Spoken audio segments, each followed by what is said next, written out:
An hour away, we're totally fine. No mom. He was trying to get his stuff situated. Just the alarm like 11:55. Okay, well, I gotta make fresh cheese, let's get jammies on, roll that, when this thing drops, we're out. Okay.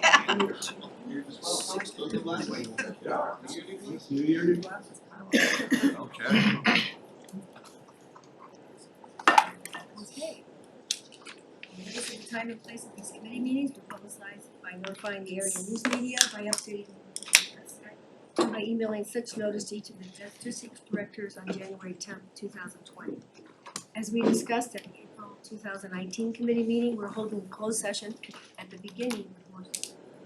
On today's agenda, we have one item to discuss in closed session, a report on districts pending and potential litigation. We'll endeavor to conclude the closed session as close to 10 a.m. as possible so we can begin the public portion of the meeting. In the event that we do not complete our closed session at 10 a.m., we will move to continue the closed session discussion after the public session ends. Director Kavanaugh? Yes, I move that the board go into closed session at this time, 9:03 a.m. to discuss the report on pending and potential litigation matters. Excuse me. A closed session is necessary because the discussion involves legal advice and strategy that is protected by the attorney-client privilege and attorney work product document. Second. Okay, requires a vote. Yes, and I just want to say before I take the roll that I spoke with Director Bogner yesterday. She has a herniated disc, so she is unable to participate in today's meeting. That being said, Kavanaugh, Yes. Gay, Yes. McGuire, Yes. Mulhoff, Yes. Moody, Yes. Williams, Yes. Yoder. Yes. Motion carried 7-0. The motion to go into closed session is passed. This closed session will be limited to discussion regarding the report of the district's pending and potential litigation. No other votes or action will be taken. Cameras and live stream off, please.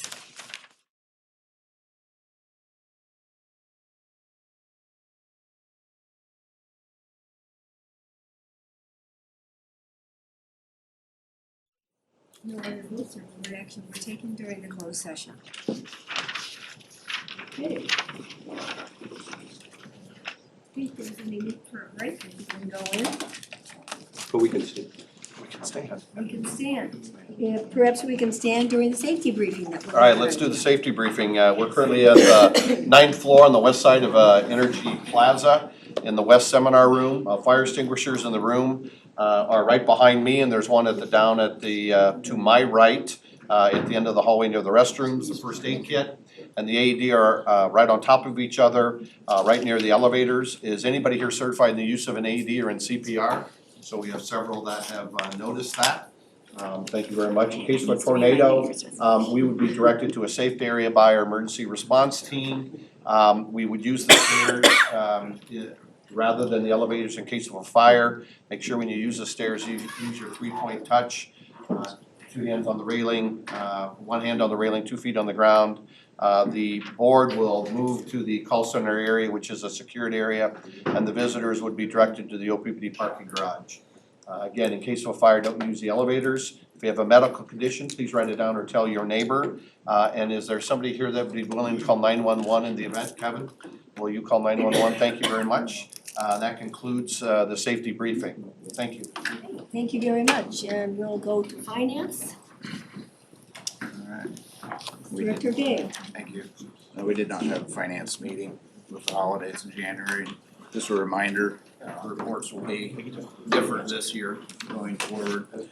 With that, I see Javier has talk about pledged securities. Right, this is the shortest financial report of the year.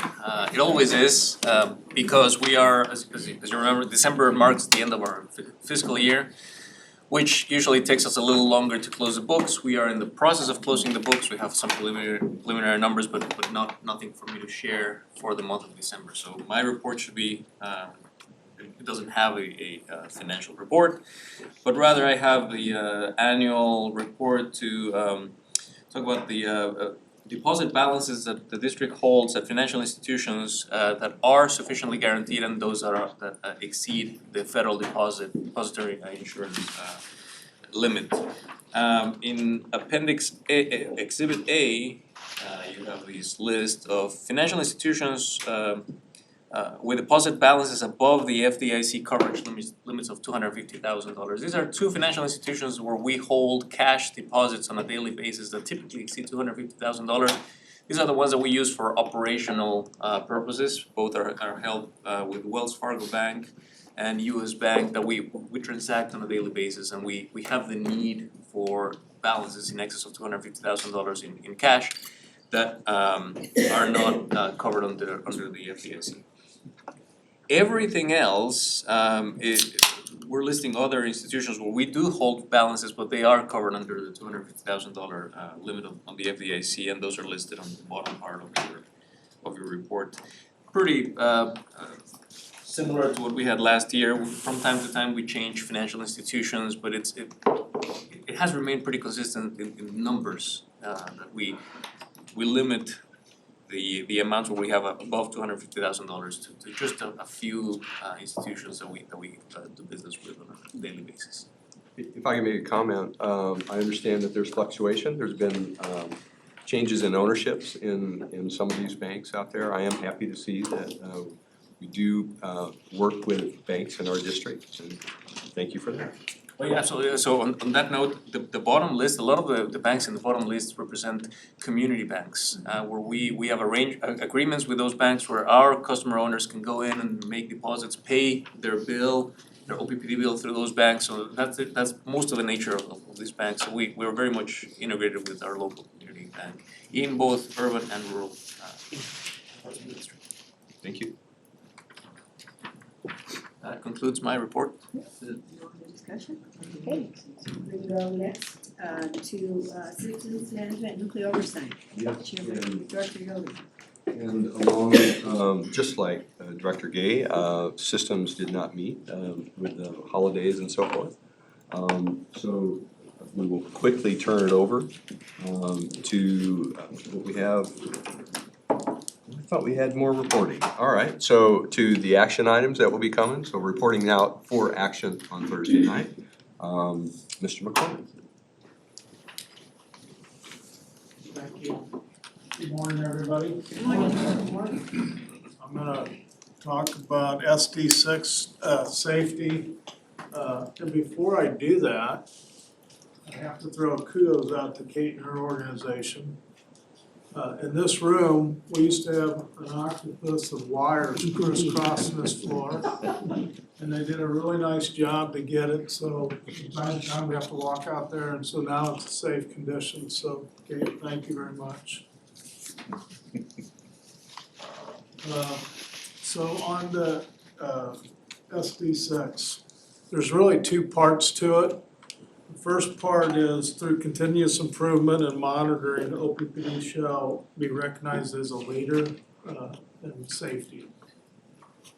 And the second part is the board established long-term goals of continue to improve safety results through metrics.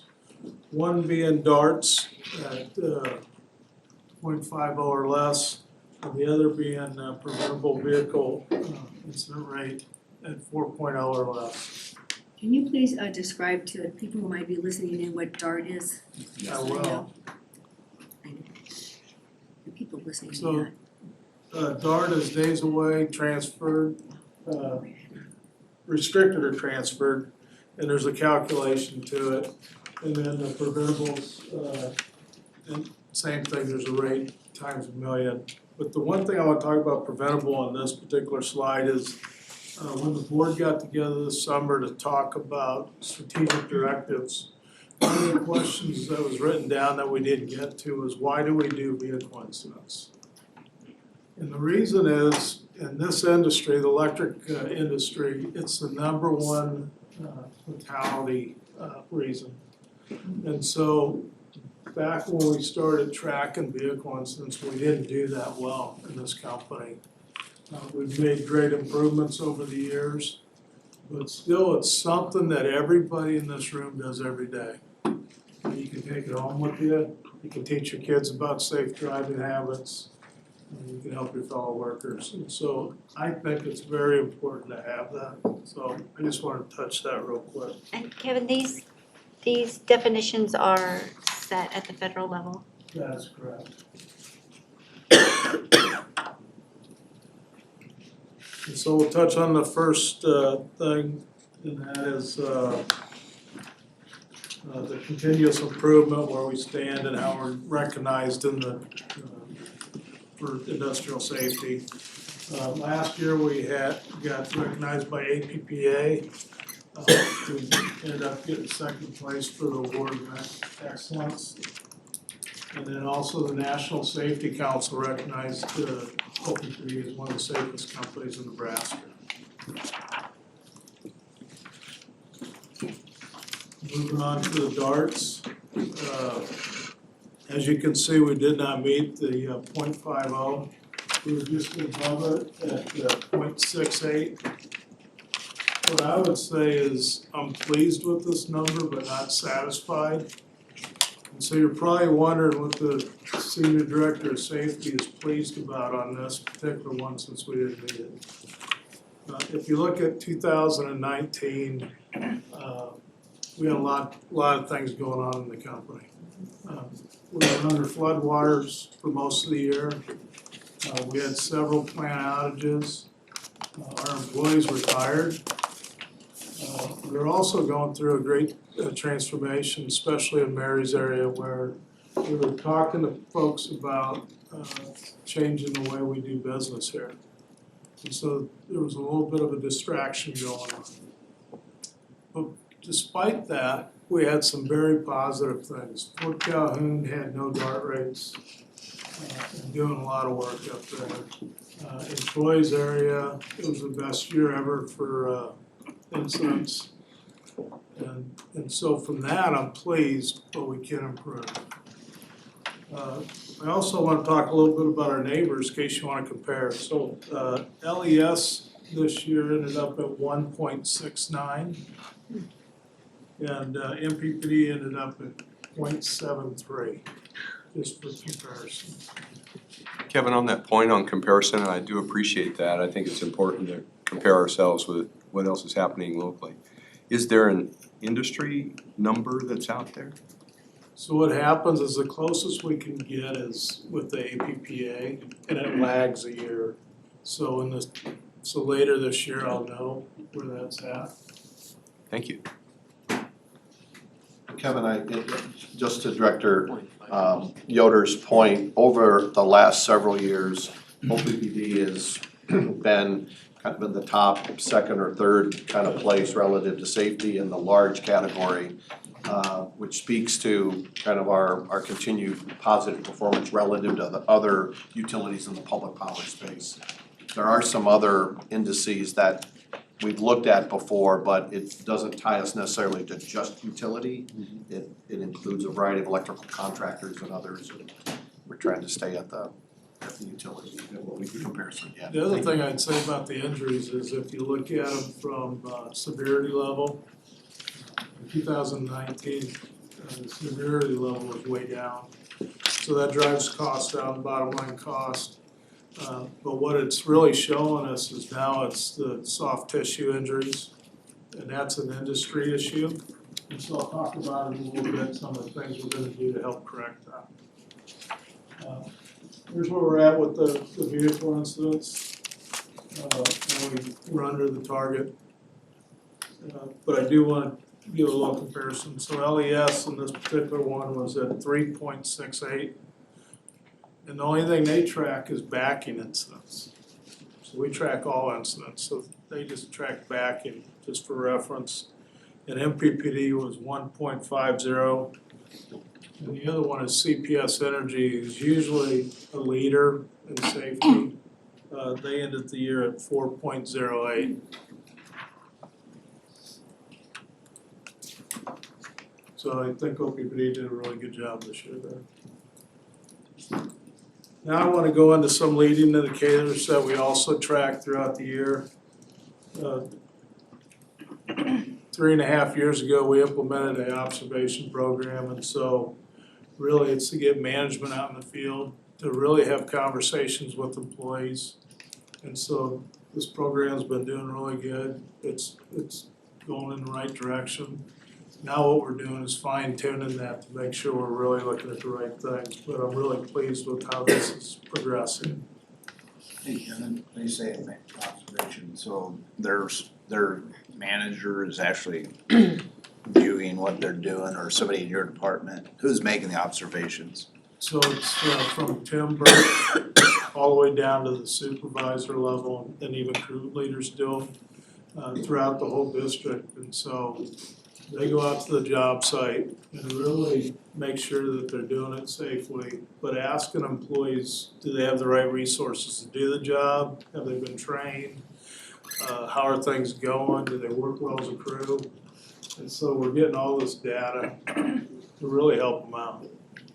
Do they follow a checklist when they do those? So we do have electronic means to do this. It's industry safe, and there's a couple different checklists that you go out and you fill it out. So we trend it all throughout the year. The value certainly is in the trending and the data, Right. but the value is in the interaction. And this would be my take on it, in just going and asking that question, do you have the right resources, do you have the right skill set in your crew? What can we do as management to support and help from a safety perspective on that? And I think that's been just incredibly valuable, from the senior team all the way down to the supervisors, making those safety observations, crew leaders as well. Is that a requirement, you have to make so many as a manager in your They're typically in goals? key accountabilities and the work that we do. So from an overall perspective, what we like to see is at least one a month.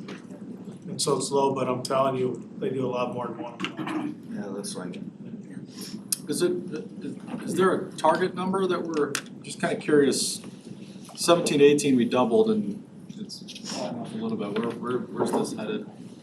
So what we've been looking at and talking to a company called Crew, you can actually do too many observations. And so what you don't wanna do is go to the same crew every day or once a week, because then you start getting the opposite effect. And so there is a max, we just don't know what that is yet. So we're taking a close look at it. The other one is good catches. Now, this has gone down, and to me, there's two reasons for that. We didn't report as many as we did last year, for one. And so we can do a better job with that. But the other thing on this is we review all these when they come in, and some of these were actually incidents. And so we moved them in the right category, and so there's an education piece that goes with this. And so we want people to report everything, and not worry about where they put it, and then we review it and put it in the right bucket. So it's a combination of, we did decrease a little bit, but we also are educating folks on doing it right. So there wasn't a change in emphasis on the program due to other things? Good. The other one is near misses that we track. This is similar, but this one we do gradually want to go down. This comes to the planning of the job in the 2-minute drills. And so a near miss happens once you start the job and something unexpected happens. And so if we do our planning right, do the walk down, do a 2-minute drill, this number should disappear eventually. But I will say probably there's lower reporting, plus we're getting better at planning. so Kevin, when they go through, say, here's what we're gonna do, I assume this is how this happens, here's what we're gonna do. Yep, we're all on the same page. Then something happens, is that a mandatory requirement, they've got to report this near miss? I mean, We ask How do that you- everybody report everything.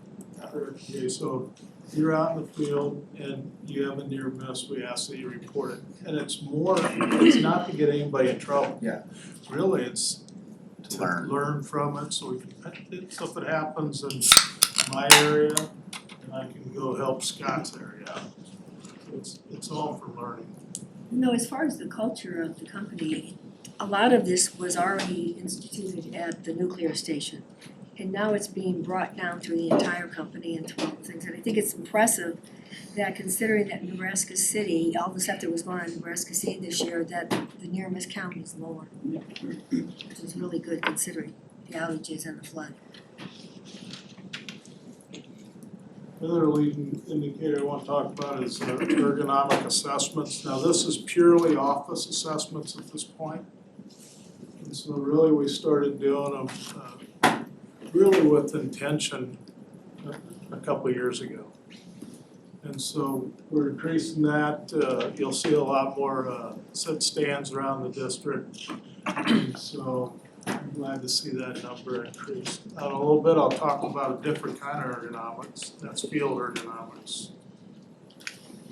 Kevin, quick question on these. Are these, how do these assessments come about? Are these employee requested? Is this based on observations? How do we get to do it? So we do it two ways. The employee can request it.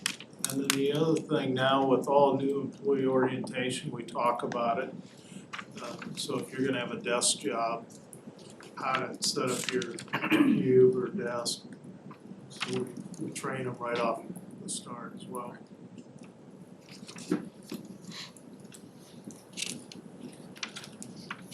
So I want to touch a little bit on what we're gonna do this year. We're doing two things with human capital, and I think they're gonna be really good. One is crew leader training.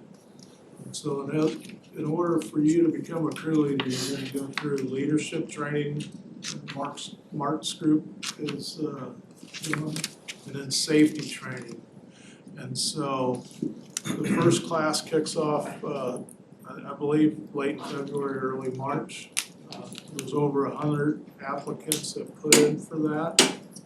And so the first class will have 25 employees in that. So we're really looking forward to that. And it's a great team effort between Mark's group and mine to make this happen. And the same with safety leadership training. It's to take new supervisors and train them on what the expectation is around some leadership issues, or not even issues, but usually they come from the craft and they haven't had to be leaders, so we're teaching them that as well as the safety side of it.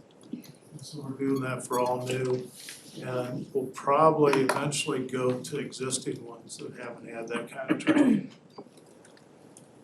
Psychological safety.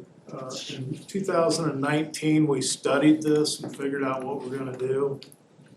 We teamed up with DECRA, brought them in a couple times, and had some pretty decent conversations on what they think. And then we teamed up with human capital on this as well. What we found is within our engagement survey, there's 12 questions that really lead you to the psychological safety of employees.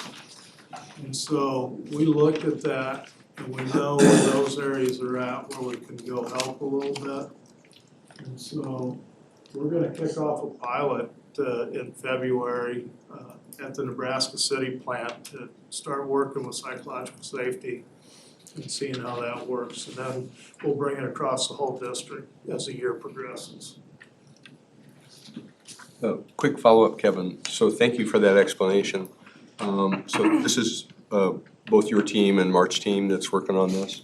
And it sounds like you have 12 areas that you're trying to measure, and that, so that pilot is intended to show that the interventions that you're developing will improve those scores? Is that? Yeah, so we should see next year when we do the engagement survey, I would hope to see, not even hope, I would think that we'll see increased engagement survey scores. So over a year's time of pilot, and then roll it further out as, tweak it and make it more successful. That's correct. Thank you. There's even some spot surveying that we can do over the course of the year to see if we're seeing any uptick in that, or the training and some of the intervention that we're doing is actually providing some value. So psychological safety doesn't just help safety, it helps every aspect of our jobs. And so really it's, to me, this is one of those step changers that can really help the company. Even though we do a great job now, I think this could take us to even above that. Kevin, I just have a question. These initiatives and then your other scoring, does that roll in contractors at all, or how does, we had a lot of contracted work last year, and so especially like with near misses and that, it's got, do those, are they included in this, or how does that interaction happen? So how we tie all that together is they're actually not in the programs, but when we do a contract, we have certain guidelines that they need to meet to be able to work for us. So it's written in the contract what we expect from a safety perspective. And one of those requirements is they need to track their own incidents, and that won't talk to them depending on what they're at, but it's all through our contracts. But would we pick up near misses with their, with the contracted employees, or that just with? It depends on how severe they are. Okay. And if they impact our employees. Yeah. So the example I would use is contractor working above, dropped a piece of material. We had employees down below, that was considered a near miss for us. But if I'm not mistaken, in that example, we stopped the work, got the contractor off, got the supervisor and their management together, and went through the whole safety briefing. There was some protocols that they didn't live up to that they should have. And that's how we would intervene in those kinds of cases. Yeah, And so that the would last count as a three, near miss in our, In ours, it would, because our employee was involved in that. so the last 3 years, we've had, I believe, 5 cases where a contractor did something that resulted in that could affect our employees, and we actually did potential SIF investigations on all those. And that's a full-blown look at, you know, were they doing the right thing, what could we do better, how can we improve the contracting of those employees, so we do look at those pretty seriously. Have we ever had an instance where the contractors, say, poor safety habits or patterns led to us voiding a contract or else dictating future contracts with that contractor? Yes. That has happened. I won't ask for particulars, but just want to I assume if know it does happen. personally, we've done it with a couple roofing contractors and some folks at the plants. We did that at one of the contractors at Nebraska City. We actually asked them to leave the site for a week until they could show us how they were gonna improve their safety program. And then they were allowed back in the site, so we take it fairly seriously. And Kevin and I are in constant communication. In fact, it's a conversation that we will continue to have this year on the sourcing, procurement, supply chain.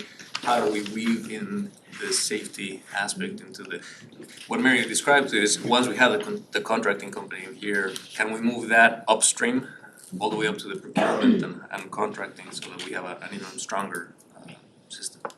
very good, thank you. So I wanted to follow up on Director Mohawk's question and just make sure I understand this.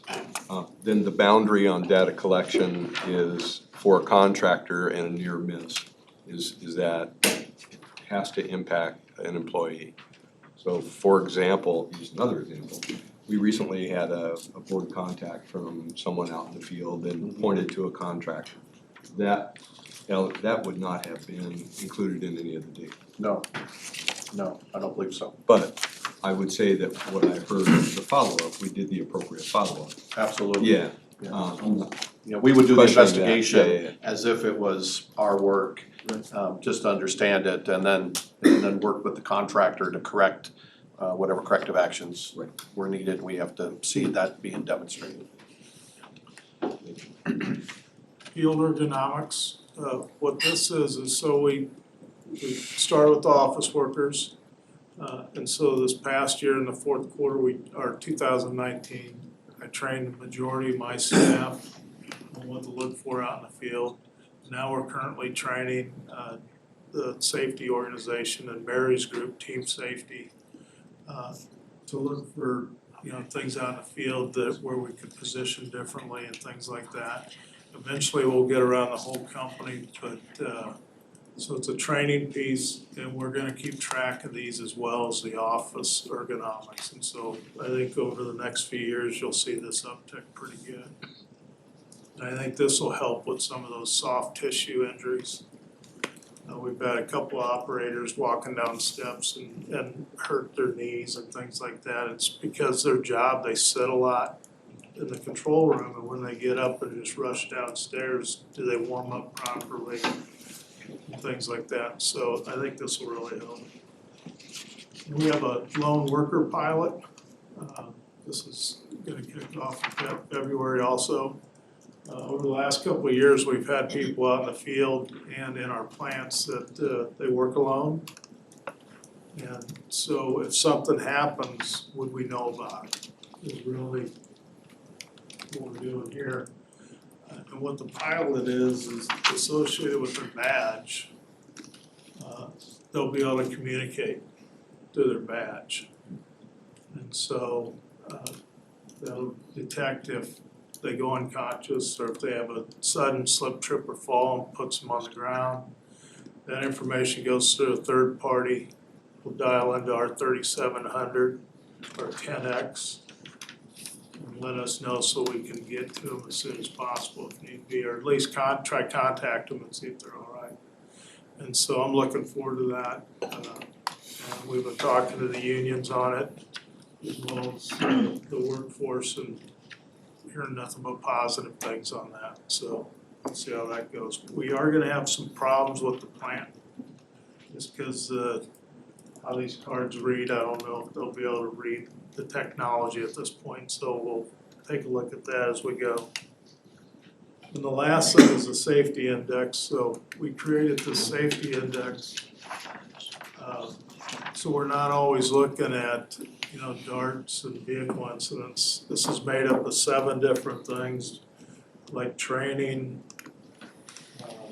observation rates, hazard mitigations, DART rate, the preventable injury rate, and things like that. And what that'll do is just kind of give us a generic number that, and what we want to see over the course of 2020 is if it's an indication if we're improving or not with the leading indicators. Nobody else is doing that right now, and so we're just kind of feeling our way through it and make sure we're measuring the right things. And we'll know more as we get through the year. And with that, If I may, so kudos to Director Bogner, who can't be here today, for sending along some comments and asking some questions. Thanks for being engaged. Yeah. Hi, Amanda. So She's listening. the comment, I think you've covered the questions, so I don't need to ask those again. I think you covered them quite well. But kudos to Kevin and his team for fostering the safety-focused culture at OPPD, and I think we all share that. So thank you very much. thank you. Good job. I've got a, Other questions? Yeah. I got a couple of questions for you, Kevin. I wanna echo what Amanda just said. It's easy to look at this and just kind of skirt past safety. Like, this is so critical to who we are and what we do. And it's important to me, it's important to the entire board, it's important to the organization, and we can't, this is not one to just rest easy on.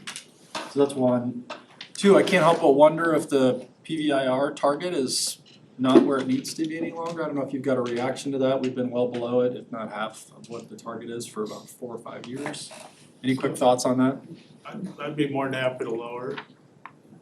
But, basically your guys' decision. But I will tell you is, this is like, we're probably leading the country. Yeah. So even if we lower, we're gonna lead the country, so. But I think we could easily go down to 3. I like pushing goals, so 2.5. And these were really based on kind of first quartile performance, so, Right. and maybe even decile performance in these categories when we originally set them. Yeah. And so that certainly is something that we can take a look at and come back to the systems committee. If you're gonna change these goals, I'd ask the employees, kind of Yeah. get them engaged.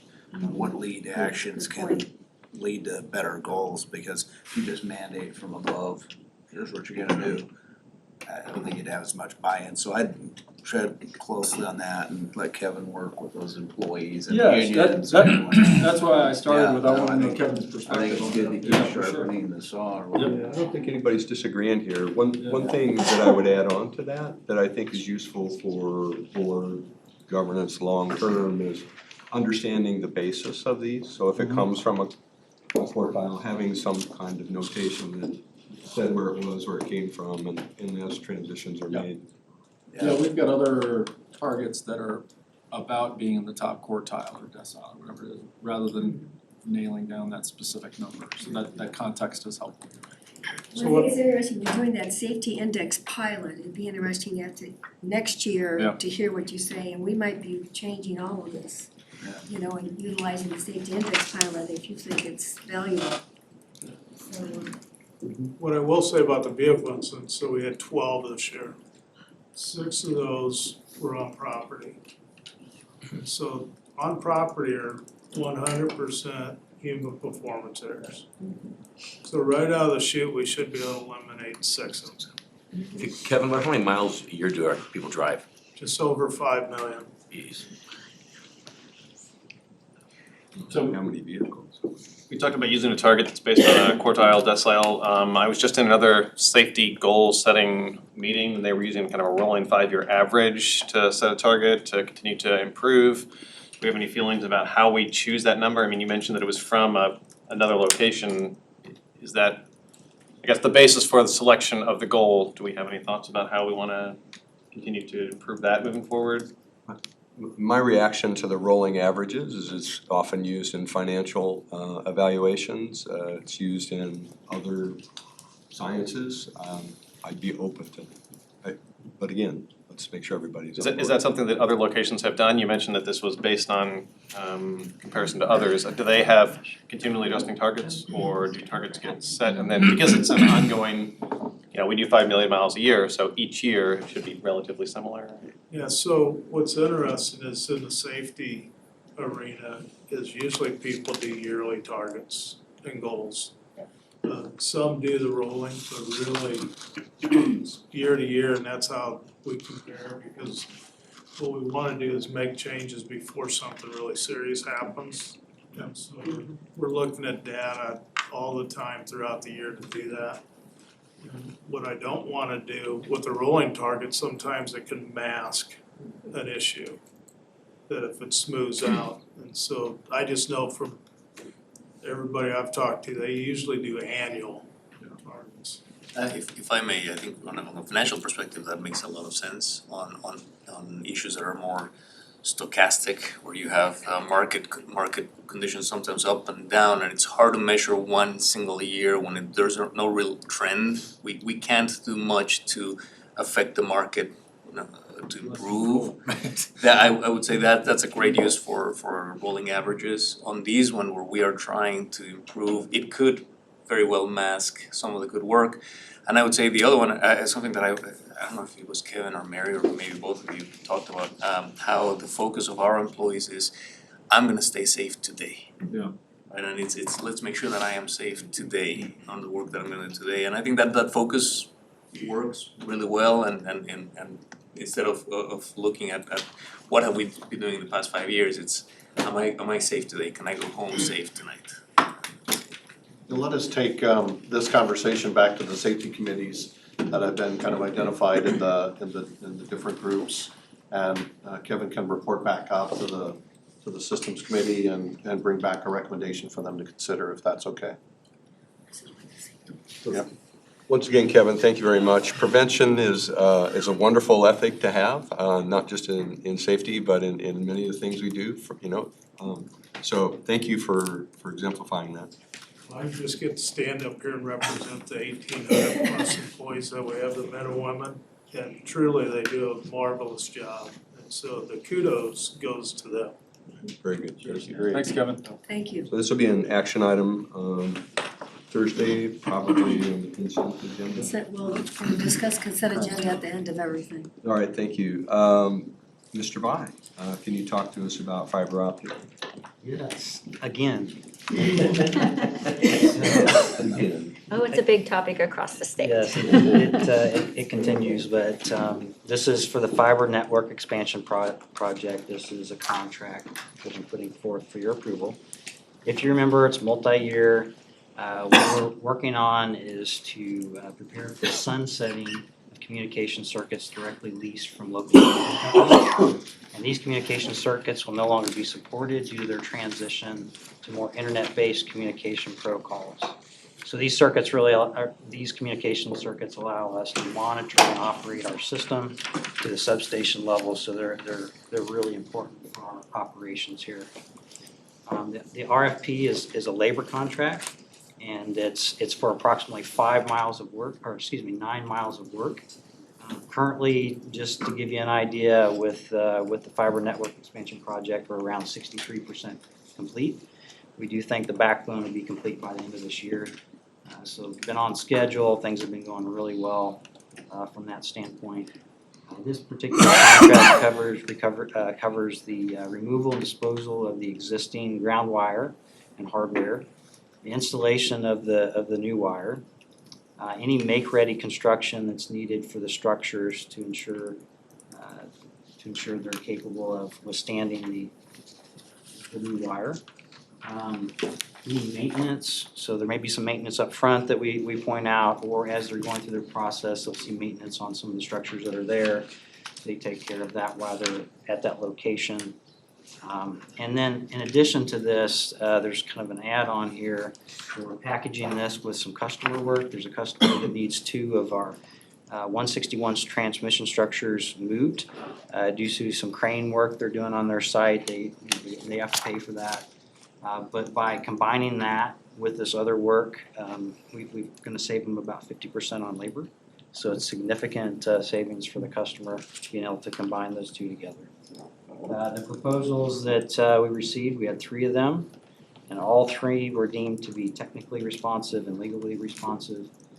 And so as we went through the economic evaluation, it was deemed that Watts Electric, which is based out of Waverly, Nebraska, was the best offer. And so they've done a lot of work for us, including on some of the fiber network expansion work, including some of the transmission expansion we've had locally, and they continue to do just a fantastic job for us. I think some wonder, as you look at the engineer's estimate, their offer came in really close to our engineer's estimate. The other 2 offers were higher. And as I was talking to my folks about why they think that could be the case, Watts is all local, they don't have to bring people in, so they have a savings there. And because of how familiar they are with the project, that kind of reduces some of the risk profiles that they may put into the bidding process. So very happy with that outcome. And with that, we're asking the board to approve this contract with Watts Electric. Very good, any questions? Have we worked with the other 2 contractors who submitted bids before?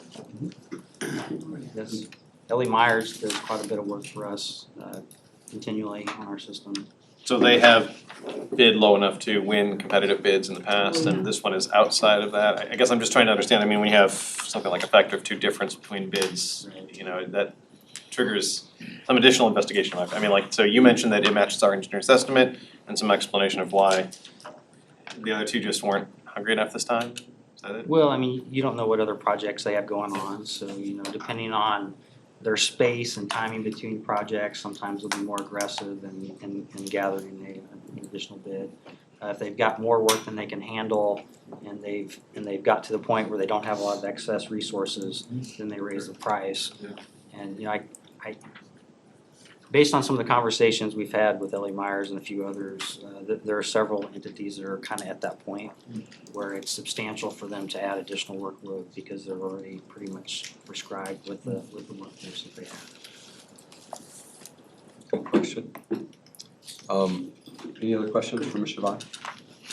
Mr. Vai, thank you. This will be an action item as well. Ms. Fisher?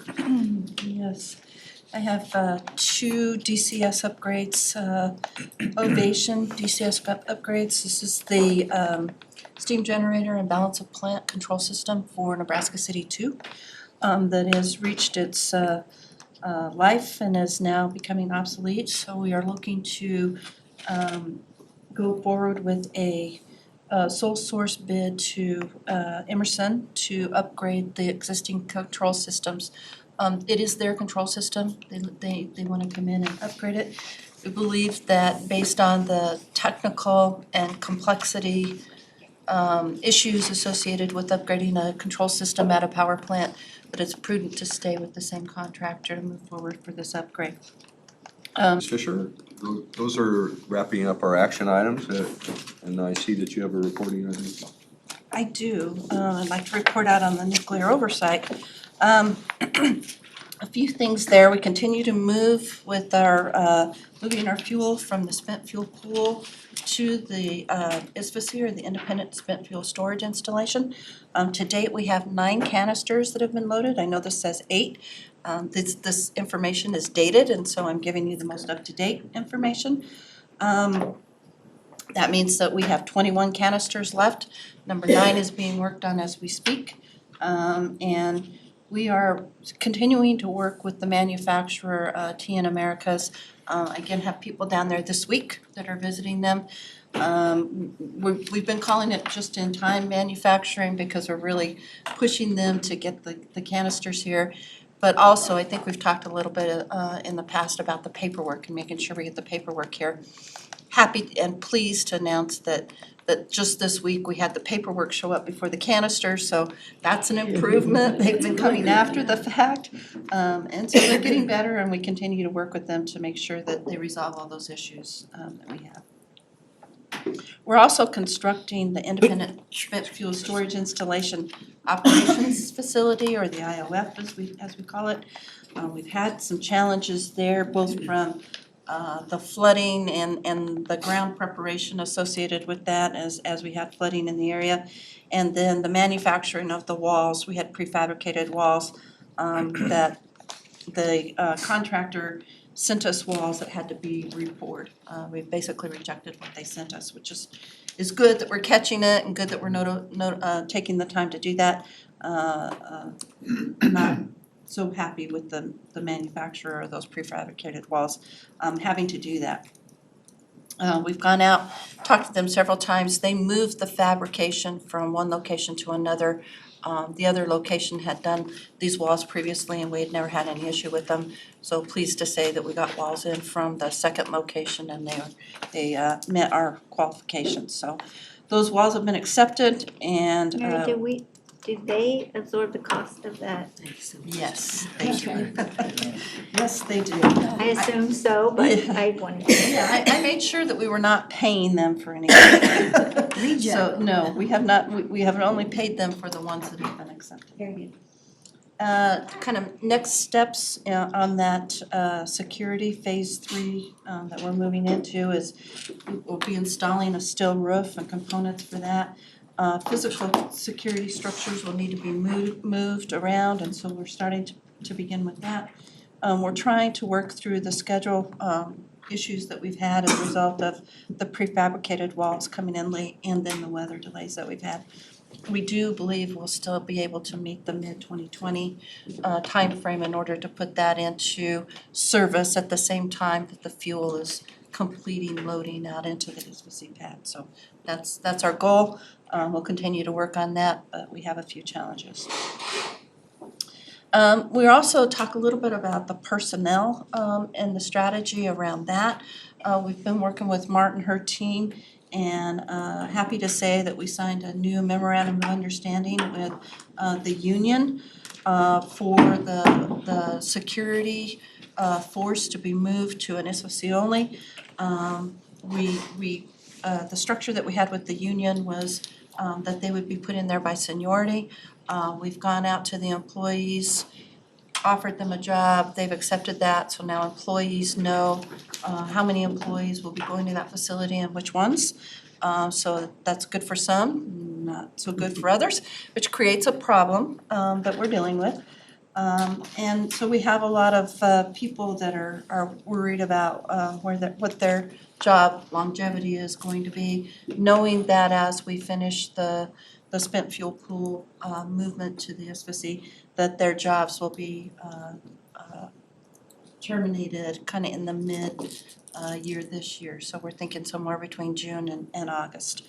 Again, not a surprise to them. This has been coming for a number of years. They know that. But now they know down to the person, which is a big deal.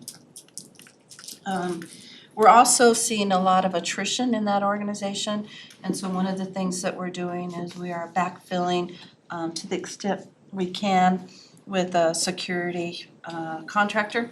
So we've brought in 18 G4S security officers to help backfill in that.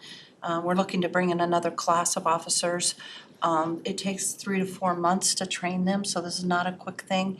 But we do feel like over the course of the next few months, we'll have more attrition in that workforce now that they know who's going to be having permanent jobs here and who will not. So we'll continue to work that. And Martin and her team have been great to work with, so thank you, Martin.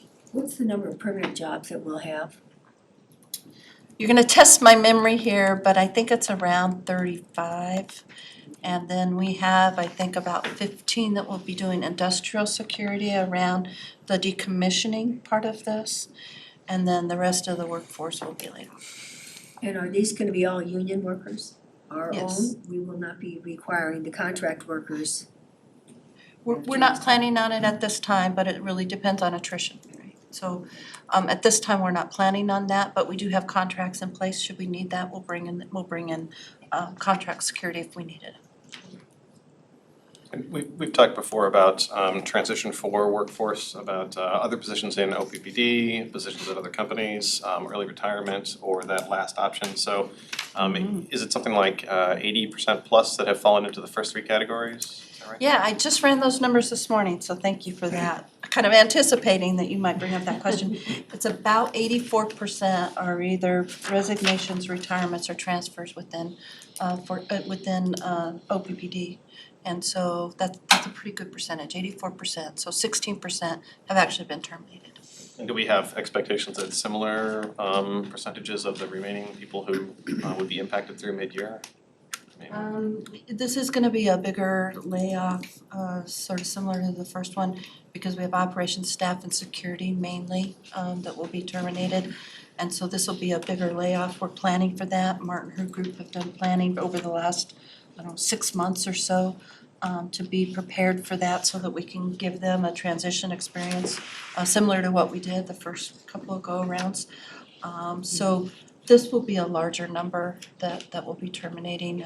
We're running right now with attrition, we're thinking we're somewhere in the 60 to 80 people will likely be terminated over the course of the summer. What the attrition's gonna look like between now and then, I don't know.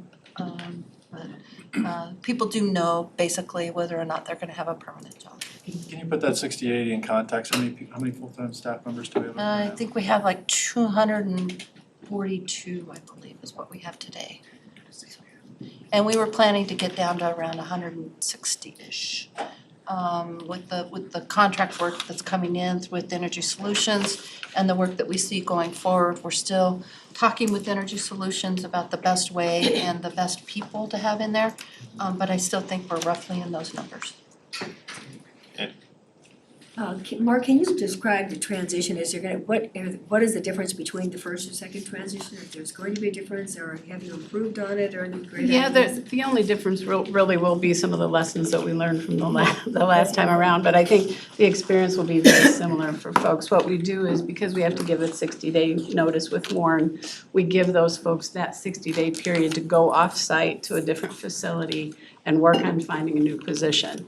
And so we bring in LinkedIn to help them work on their profiles, we bring in resume help, we bring in the rapid response from the Department of Labor for Nebraska to help with unemployment if they need that. We bring in other employers in the area that are looking for people to do interviews on site with those folks. The first time we did the career transition experience, we had 58% of those people employed before they left. And that's our goal, is to get as many of them into jobs before they leave as we possibly can, so. I think that's awesome. I mean, these are tough situations, but it's great that you're providing this as a company and all that. I think, thank goodness we're in a good economy here. And we can absorb people are looking for great employees and probably none better than coming from OPPD to, it's like, Yeah. snatch them out, Much I less a hope, nuclear plant, yeah. you would hope, so. Well, just to reinforce SD 8 employee engagement, we're developing people professionally and personally, so that's important work, fully supported. Thank you. Do we have follow-up after people have left OPPD by any chance? I mean, in that last category, so that we know how things have gone at new places of employment, or do we, I guess, internally, I mean, are these continuing to be successful at 6 months, 1 year, 2 years after the transition from full-time? Yeah, we're not formally measuring that. We do try to keep in touch with them, but whether they want to share that information with us or not is kind of up to them, so, yeah. So I'm moving on, unless there's other questions on that topic. I just want to talk a little bit about the dry cask storage and give you a little bit of a glimpse into what's going on there. I said we're working on the 10th canister, but we're starting to change our schedule a bit. We've been successful at moving 1 canister a week. Now we're gonna try to move 2 canisters in 3 weeks, giving us a little bit of cushion and a hedge should we have flooding in the spring. And so we've been working with the manufacturer and we've been working with the Tea in America who's on site to help us move that fuel to the ISVC pad to create a schedule where we're trying to move now 2 canisters in a 3-week period. So continue to do that and see how that works out for us. Or 3 canisters in a 2-week period, sorry, I said that backwards. Is this gonna impact people's work schedules? Are they gonna be putting in longer days and more days like we did with the outage in Nebraska City? Not longer days necessarily, but what we're trying to do is to, instead of starting on Monday and ending on Thursday, we're gonna take Thursday, we're gonna take Friday and Saturday off, start on Sunday and work through Friday. So they'll still have a 2-day rest period, they'll still be working the same hours, but we're just trying to get to where instead of waiting to start from Thursday to Sunday, that we would start, or Thursday to Monday, we would start earlier over the weekend. So they'll still get a 2-day break.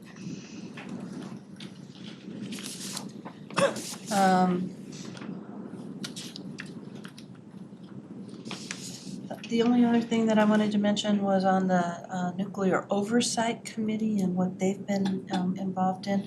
Continue to have our nuclear oversight staff out at Greensboro, North Carolina to visit Tea in Americas to make sure that they, not only is the paperwork coming, but also the canisters are still meeting our quality assurance items. In addition to that, they're performing an audit that started in January 6th and it will continue through February. And that is fitness for duty authorization, access authorization, security programs, emergency preparedness of the functional areas. And we've done something where we've brought in a technical specialist to help us from Nextera. So we're still bringing people in from the industry to help us with some of these audits that we're doing, just to kind of get that outside perspective of the things that we're doing. And there are no other questions. That concludes my report. One more question, if I could, about deconstruction. The last time they said as far as deconstructing thing and figuring out how we're doing as far as that goes, as far as.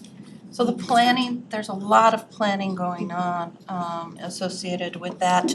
The site meets on a weekly basis to talk about the planning. We have things like large legacy components that still need to be moved. We're talking about the warehouse that has been almost completely emptied, and that new warehouse is one of the buildings that is due to be deconstructed first. We're still talking about moving personnel, so as we get done inside the plant and we get the fuel moved, then we'll start talking about moving the operations staff out of the building, moving the chemistry staff out of the building. And so you can start to do the deconstruction activities in there. And then the big project that is being planned that'll probably take another year to, 16 months to continue to plan is the robotics to go in and cut up the reactor vessel itself and the internals. So lots of planning going on, lots of people looking at what we're doing. The one other thing I might mention is that we've been doing core bores in the concrete to try to identify where we might have issues in the concrete that we have in and around the building. So whether that's in the turbine building to prove that it's clean, or it's in the containment building or anything else, we're looking not only for radioactivity, but we're looking for hazardous waste. So we're looking for lead, we're looking for, lead-based paint, we're looking for PCBs that could have been in paint, all of that. And so we're doing an analysis on that. That should be completed here shortly. Who are the third party doing that, Mary? We do have a third party that came in to do that. And that'll be a baseline, because after we take the stuff out, then we gotta do the same thing all over again too. Right. And one other thing that they're gonna do is they're setting up a new clean area in order to move the waste so that they can efficiently pack it, kind of get it out of the way. And so that'll be ongoing over the course of the spring, and moving it up out of a floodplain. And so that's the other work that's going on up at the site right now. We've already completed all the asbestos abatement, right? I don't think all of it. We probably still have a bit of asbestos to do, but we've made really good progress on that, yeah. A lot of work going on there. Quick follow-up, I mean, the first two bullets, manufacturers are giving us headaches, and I know you and your team are on it. I can't help but wonder if there's anything that you need from the board in order to hold their feet to the fire a little bit more? I don't believe so. I think that it's, and I tell my team all the time, these are molehills, not mountains. I'd rather use you for the mountains when I need them. And that may come about, but at this point in time, I think that we are moving and progressing in the manner in which we really want to. It's just, I think for us, it's tenuous that we can continue to move at the pace that we want to move at. And that's really, I think, what my team is struggling with. They want to continue, and they know that they have it planned out and they can move at that pace.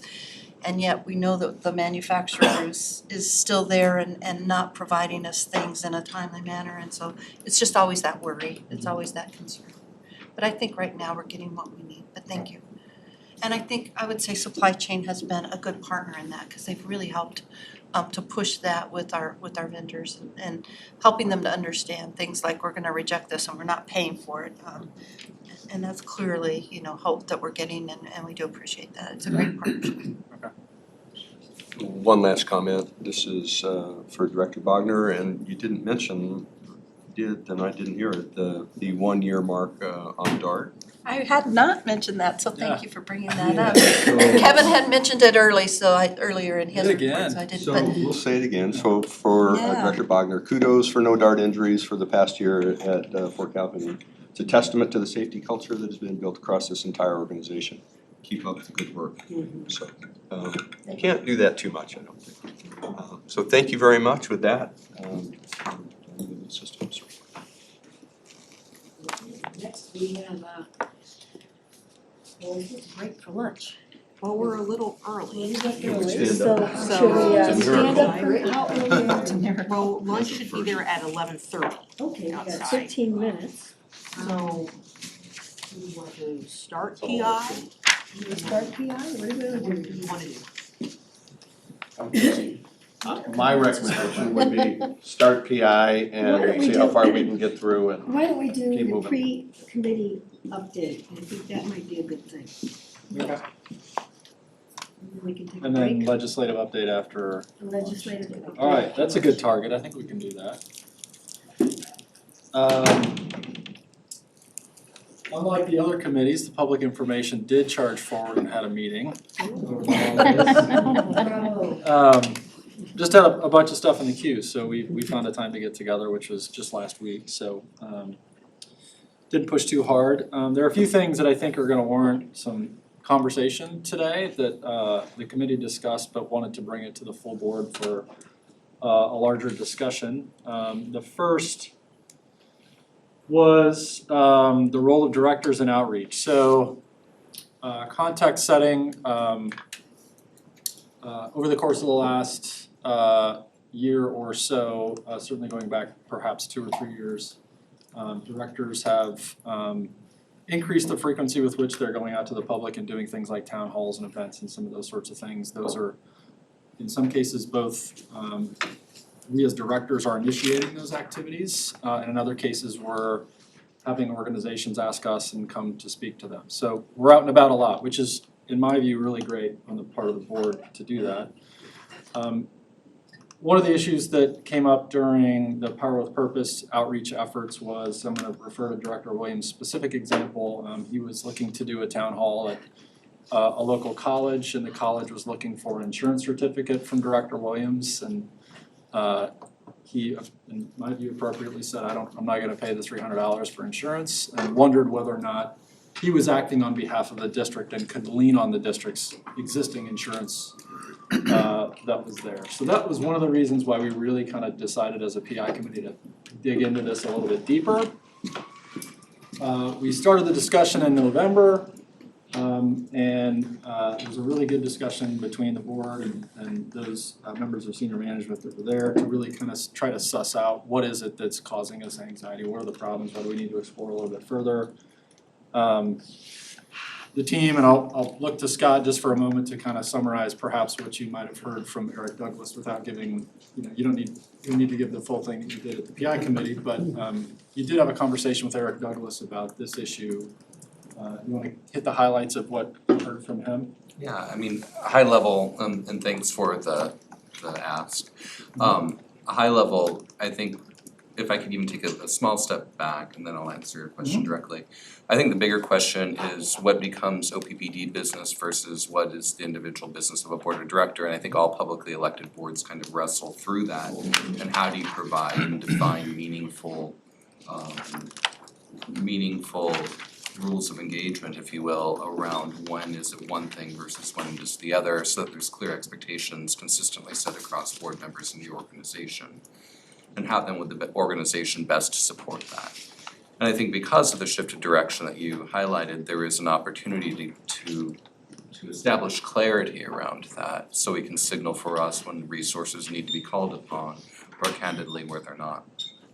So it was in that spirit that I reached out to LRI, Eric Douglas and his team to kind of figure out what awareness they had around that. What I will say is the answer is not black and white, it's kind of gray.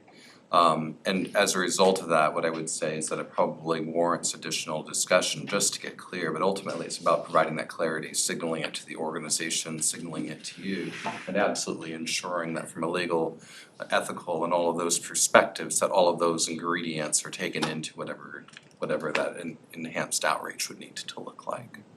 So I think thank you, Scott.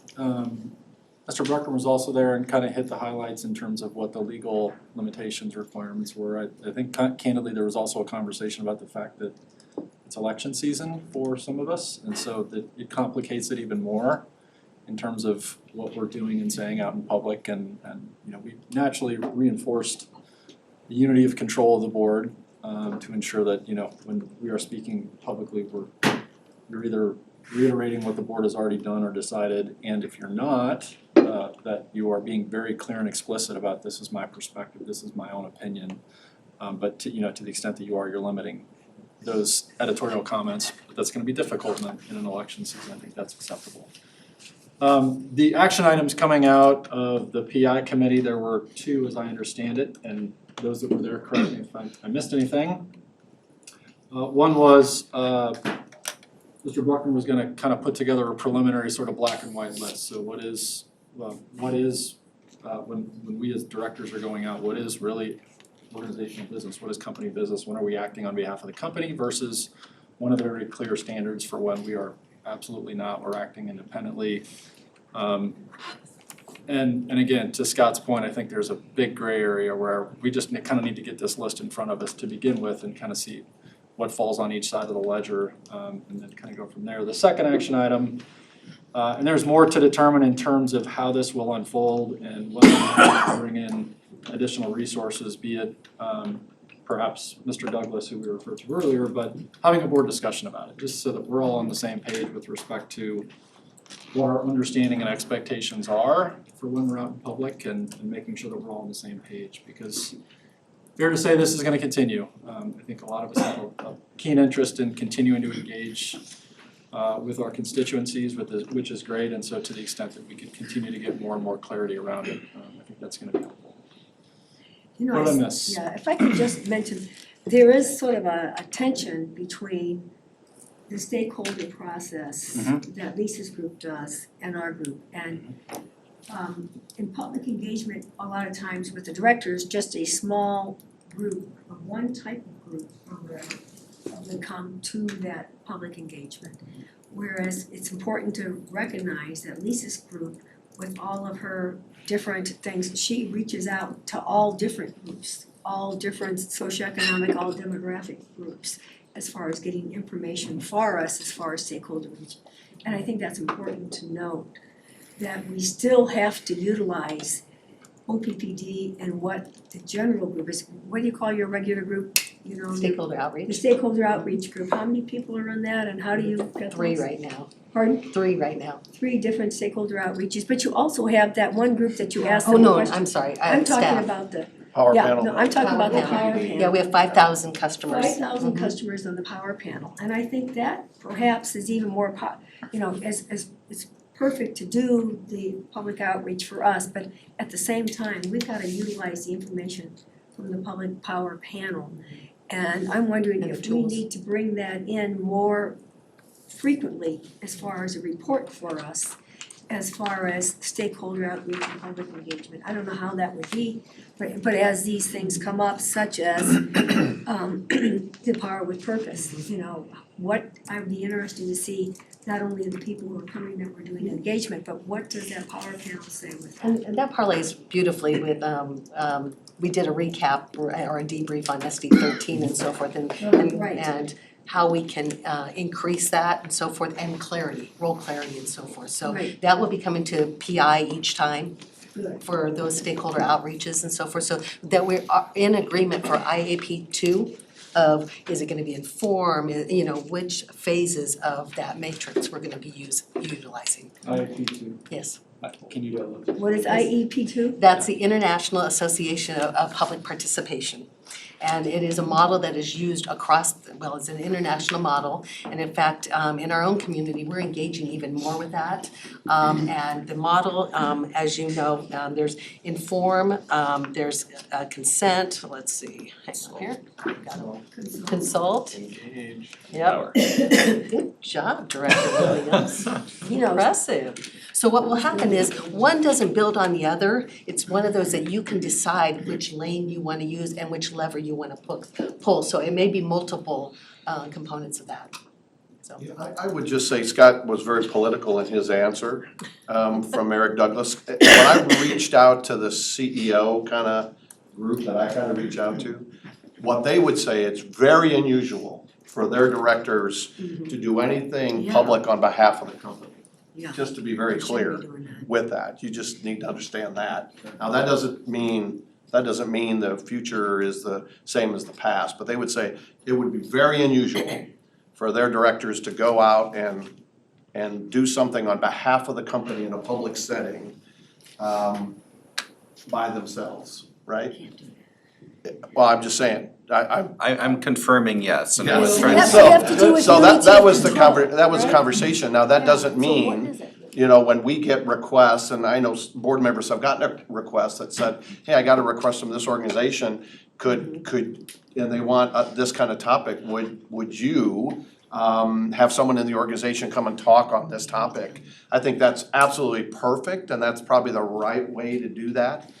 I think it does, to Director Moody's perspective, you know, when we use kind of social media to drive some things, there's a variety of things on social media that would not be necessarily organizational kind of positions or practices that we would take. That may be on individual directors' social media pages. And that becomes a conflict sometimes or a risk, I think, in some cases. And so I just wanna be clear in the feedback that I heard from folks. Yeah. And so anyway. And I would add, yes, you are right, that does echo the feedback that I did hear, I was trying to be sensitive. On this, I mean, it's a unique situation, this board is a publicly elected board, Right. so it's Political, but we're a not. different animal. The business. But I think it's good, first of all, that you're looking into this, to kind of say, hey, here's the parameters, stay in this lane and don't go this lane. But, yeah, it's a tough one with social media now, which didn't exist just years ago.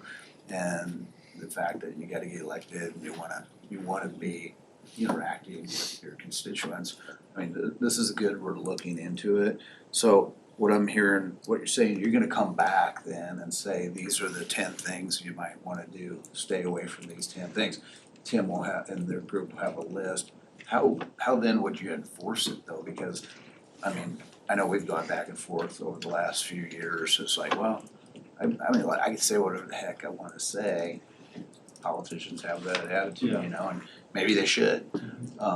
But how is it gonna be enforced, or what would you do there? It's just a code of, like our other Like a code of codes? conduct. Yeah, that's you, It's part is of that the- what your Yeah, thought but is? I hadn't thought that far ahead to Yeah. enforcement yet, But but that's why you're I think doing that's an this, yeah. important question to ask is, you know, if But we set expectations and guidelines, if they're not being followed, what are the ramifications? Don't know the Yeah, answer to that yet. the only reason I say that, I don't think this is right what Bellevue is doing, you know. It's a good example of, boy, this is a big We don't wanna mess. go And there. we've all been Yeah, yeah. to other No, boards that's where not it. a We're not member Bellevue, wants to no. be more vocal than the rest, and I guess I don't know what you do, cause Yeah. I think we've got a very good board, very engaged, and that's part of the, It's a great board. but it's not a problem, it's just a very engaged board. It is somewhat awkward, the position we're in as far as, are we legislative or are we administrative? If I'm a city councilman, I can take shots at the city or whatever, and say, well, I just represent my district, I'm part of the legislative branch. But here, it's like, the perception might be from the public when you speak up, that that you're speaking for the board, unless you establish otherwise. So it's a little bit awkward, I guess, the position we're in, it's sort of unique, I guess. What I found really helpful, especially during Power with Purpose, is those printed materials and the PowerPoint information that Lisa's group provided for us, so that we could, as we were. Use that as tools. Use those as tools, and so in your discussion, I would like to see, I mean, I don't want to put more work on anybody, but I would like to see more of those kinds of things, like with the strategic initiatives. I mean, I think those are amazing, that's amazing work. And it's important for us, for our customer owners, I think, to know that we're working on that, and not everybody sees the meeting, the committee meetings, and knows that that's going on.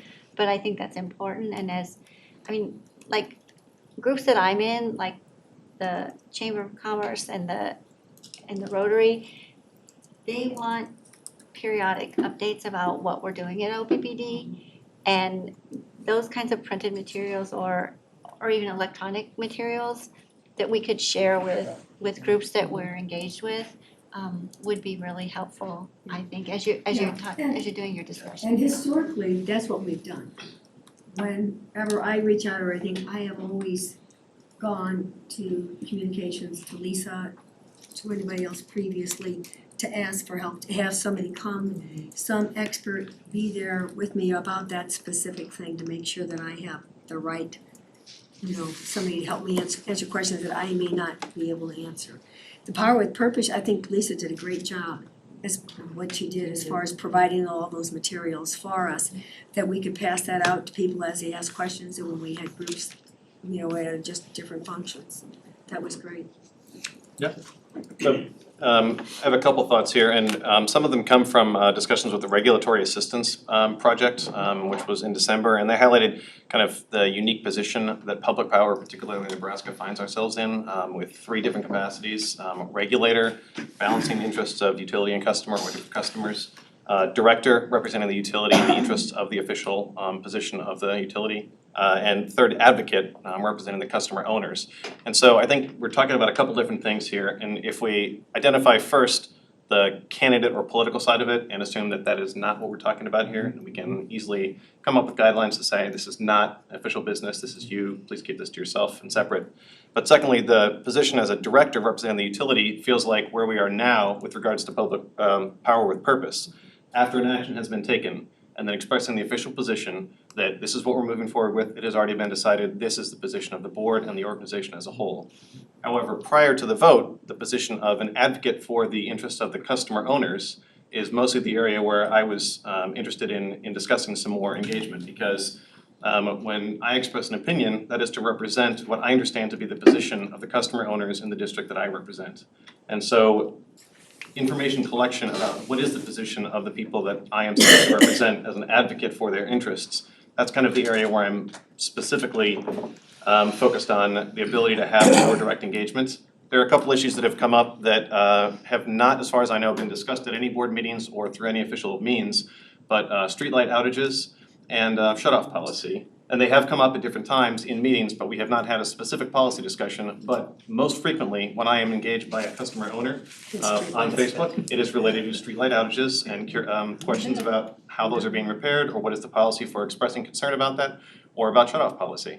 And we haven't yet had any discussions about either of those. And so the ability to hear from customer owners directly on issues that they find important is really what I'd like to focus on, is how do we, in that third capacity, as an advocate for the customer owners, how do we have direct communication channels so that when they have an issue that is important to them, they can express that to us prior to an official action being taken, so that we can carry that forward. After an action taken, the official position of the district in representing the utility, I think that that's something that we're doing quite well on. But that idea of collecting information directly, I think the power panel is great. Someone mentioned to me at brunch on Sunday, hey, I'm in the power panel, do you hear about that? I said, yes, I do, we get reports, that's great. But things that have not come up as an official action item, or they're not official discussion, that's where I'd like to make sure we are having channels that people can express things directly and make sure that we know about them. Well, you know, as far as streetlight outages, I go to OPPD Connect. Yeah. Everybody's got it. Yes. You know, I mean, there is a way that the customer can directly do that. Now, do we need to we try to advertise that. Some of the older customers don't have, I mean, I was walking around with my little thing, I said, you can complain about anything just on your cell phone, and the little 75-year-old lady says, a cell phone? Yeah. You know, but she also is there and can make a phone call, you know. So I think we do have this, I think the streetlights have been handled much better than they have previously, frankly. Agreed, and I think that not everyone is familiar with that tool, and so most of the time my answer is, here's the OPPD Connect app, I encourage you to use it, you can get updates. But I think that is representative of just the idea that here is an item that people ask me about directly as a customer owner that I am supposed to represent. How do I get that information from them? What tools are available for me to make sure that I'm hearing from them, and how can that be a part of the official business, where as an advocate for the customer owners in this room and on Thursday at the board meetings, what is my official capacity to make sure that I'm hearing, that I have channels so that people can express those things directly and say, hey, here's an item, so that it could come up in the future as a policy or project or potential discussion in one of these meetings. Yeah, so clearly based on the conversation, there are a few things that we need to continue to explore. Good questions are on the table for which we don't have answers today. This is exactly what we wanted. We wanted to get a sense for where everybody, what you were thinking, what questions you had. This is something we'll take back to PI and give some thought to how to foster this conversation so that we can get clear. This is really about us being on the same page more than anything, and knowing. Is there a timeline then that you want this, because it is an election year? Yeah, I mean, Timeline. I think the key question in my mind is whether or not we want, I'm kind of looking out of the corner of my eye at you, Scott, to bring in Eric to facilitate this discussion. Potentially, if I could ask, I think what would be very good for a solution is just to pull these points together. I've taken notes as they've surfaced. I think there's something that we can frame, and I think really between, because I think it's gonna be obviously very important to have council involved in that discussion as well. I think we can frame a meaningful dialogue very easily and readily, actually, and very soon, so. So fairly soon, Not next couple months. to go on, because I know you got a lot of things to do, but I agree with Eric's points. I think what I heard was, when you're in the battle and you're trying to get a policy done, like we just went through, and you have different opinions, and your constituents or groups or whatever are telling, hey, here's what I'd like to see. I think everyone should be able to state their case and find it out. Once the decision is done, then it's like, hey, I lost on that one, and that's a whole different attitude, right? Of, okay, I either won that vote or lost the vote or whatever. I'm on board. Another thing though too, what Janice was talking, is, sometimes it's good though that people do see us, making the sausage. Because otherwise it looks, a lot of these votes, you look at our agenda, it's all consent agenda, boom, we're done in 10 minutes, Tim gives his report, we might be going home early this Thursday. they don't see all this happening, and sometimes I don't think the board should be rubber stamped, like, oh yeah, they just do. You never hear anything from the board, I don't think we're gonna be that way, but that's I haven't felt that way. Like we're not engaged? Are you saying we're not engaged? No, if you just tune into the regular meeting though, you just scratch your head and like, what's going on there, so I just don't wanna get into that thing. Well, the last thing that I would say is I think one of the most helpful things that you as senior management showed to me when I first started as a board member was this flow of owners' wishes drive the board, and the board drives the CEO and the rest of the organization. So that's a big part of my frame of mind, is just making sure that I'm trying to stay in touch with what the owners' wishes are, getting outside of the echo chamber that is perhaps my social circle, and creating avenues by which people are able to contact me in whatever form or fashion. I think that's really what we're all trying to do here, is just make sure we're representing our people well. Okay, we'll sew that one up. I'm gonna look to you to tell me whether or not you wanna go on to BL9, which is probably gonna be another 20 or 30-minute conversation, or if you wanna get lunch. Would you like to get lunch? Is it there? I'm not sure, but let me go check. If lunch is there. So do you want it we're to be a working lunch? Is that what you're suggesting? Then you're talking to people and all that, but I'd We're- like we're to seeing go if on lunch one is more. there. Lunch is seeing there, lunch is and here. it can be a working lunch. What are you saying? You gotta be out here at noon? No, I'm just saying I'm going to be, but it makes no difference. I'll get the legislative update all the time, but Yeah. on this outreach thing, I'd like to contribute a little bit to that, but if you want. So let's do BL9 quick. Press on, right? I think You set the tone for us. with what we just talked You ready to about. go? More Do you have a concerned is pro- stakeholder outreach? Are you saying SD9 or SD13? 13 Or is BL9 or Delegation to the president on how we're gonna Yeah, handle that's BL9. legislation. Let's do that right now. I think Yeah, it kind of dovetails with what we just talked Yep. about. And Yes. I'd like to Let's- All right, here we go. Everybody ready? let's continue that. That's a good idea. Yes. Okay, yeah, SD13 was a good update, got some good lessons learned, check. Okay, so BL9, this goes all the way back to when we had our workshop, I believe in August of 19. There was a survey of the directors that was done about all of our policies to get a sense for which ones we're comfortable with and which ones we are not. BL9, I think, was one of about 4 or 5 that was flagged as Yes. needs a little, it needs discussion and consideration. So the PI committee has been kind of chipping away at it for the last several months. The last discussion that we had was really a discussion at the PI committee, but it kind of turned back to management to say, what is everyone else doing? And so there was a nice little matrix, there was a ton of research that was done to really explore what other utilities are doing. If you're interested, actually, I'm gonna point you to it. If you go to the Public Information Pre-Committee Meeting in Diligent, and go to BL9. There was a PowerPoint that we went through, which I won't walk you through, but at the end of that, on page 12 of 76, is the matrix that summarizes what was found through that research. Correct me if I'm wrong, but the long and short of it is there's no real silver bullet, there's no single solution. Everybody does it kind of a bunch of different ways. And as a reminder, BL9 is really, at this point, the board has delegated to Tim and senior management the responsibility for legislative activities. We provide direction for that through strategic directives and other policies, but we've essentially said now that we've provided you that direction, you're off and running. Well, and our process, and I think you're gonna talk about the process we have today, but we also come back and No question. present and share and get feedback and insight to And on a continue weekly that. basis Yeah. as well. Yep. And a lot of these municipalities and everything do not have the board policies that we have. Correct. So that's why they feel that board vote is necessary, because they don't have those policies. If I can add to just to my conversation, one of the reasons, the importance of the delegation is because the way the legislative process moves, there just really is no way to easily set up a board meeting cadence with the changes that are constantly happening on the legislative side. So the question ultimately becomes, what kind of impact as a broader organization do you want to be able to have in that process? And so the delegation of authority allows that to happen. I think the question becomes, where does the voice of the board, given that constraint, come into the process, and I believe that was a big part of the Which, as we discussion. recall from the last legislative session, the net metering bill alone, I mean, the number of phone calls we had that were happening daily, weekly, in between both board meetings, you know, it all changed on a moment's notice. And In a so- moment, the senator saying, you guys go out in the rotunda and go figure this out.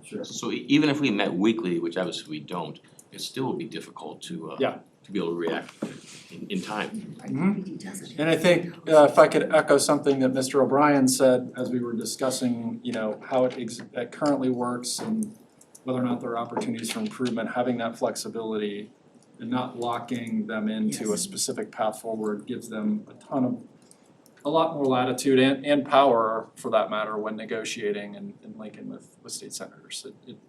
One thing we don't wanna do is hamstring their ability to go down there and be effective. Appreciate that. And you have our commitment that as things are changing quickly, you're gonna get text messages and emails. Sure. Which we have. Right. We appreciate that. So that's an existing process. One of the things that we discussed in PI, and this is not, perhaps not perfectly reflected in the matrix, but if you go to the following page in the PI pre-committee meeting is a resolution that we obtained kind of in the moment from NPPD.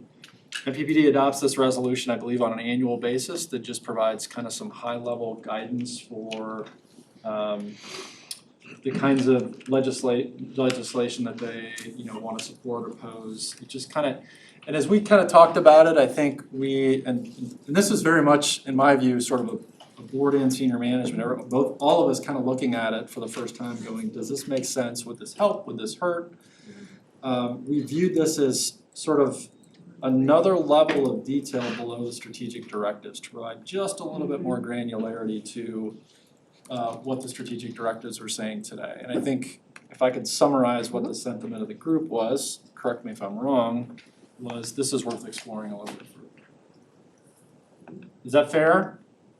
Am I summarizing too quickly? Go ahead. You got something? No, sure, we should explore it further. I thought, just to add a little more detail there, I guess, it doesn't get down into language of issues. Right. It is a little more detailed than the language of the SD. And gives some intent, and I think one of the things I feel warm about is that it offers the platform for the board to discuss those issues. Sure. Yeah. Yes, we do get that with the updates, but I think knowing that there are some bigger issues that we know are gonna happen, having that happen up front, I think is a valuable discussion for the members of the board and the public. So explore it further, sure. I mean, I have a vision that potentially it's a both and, it's not an either or. And that's a stronger discussion that comes out of it among management and the board. Yeah, that's a good point. So here's what as you look into this, I totally agree that once a legislative session is going, you need one voice, and we have multiple actually doing a very good job in the legislature. Those senators and staff members they know who to talk to, and they'll talk to, Michaela, or, you know, Seth. whatever, Seth, Lisa, whatever. So those two, and even Tim down there a lot more, and Lisa. So you kind of do that. The message has to be, here's where we're at. I think what we're saying, and on some of these issues, and also they know it's just not going anywhere, okay? So the public kind of gets all excited about things, and I talked to 5 out of the 7 committee members, this bill is going nowhere. So why bother? But I get that, the public doesn't hear that. So if you want to get engaged though, these are the same issues again and again. What we should do maybe is in the summer, or that's when you should start talking about these things anyway. Not now, when the legislature is going. So I think that would help alleviate some of the, why didn't we get any input? Those people can then, but just start that process, so as we look into it, I would suggest we And I would kinda say do that- like that. May I? Yeah. You have a great lens because I think you know that calendar. I don't know that calendar. So I That's think, why I'm you know, bringing it up now, that's. but Lisa, you do too, and your team does too, so having that teed up for us on the schedule, I think would really be helpful. And that is one of the items that we were talking about is on the education side and stakeholders, you are stakeholders, right? And so sitting down during, when the session's not, sitting down and saying, what are the issues that we need to explore? And what do we need to be proactive about? What do we think is gonna be coming up and so forth? And then also our subject matter experts within the company as well. And as you know, some of the legislation, we've led the way on it and drafted up that legislation and so forth. So so I concur with you. Yeah, and then, well, and then on the calendar though too, I've always thought this is, the calendar's all year. It's not just now. Right. It's like they're having meetings all the time, For sure. so they're constantly doing these things. That's maybe another thing too, if we wanna come in and we get these legislative reports during the session and it's kind of in a rearview mirror. If maybe we schedule those once a quarter or something, and then during the session, it's a little more work on your part, but we get that, cause there's probably nothing more frustrating than somebody, hey, why isn't OPPD doing that metering?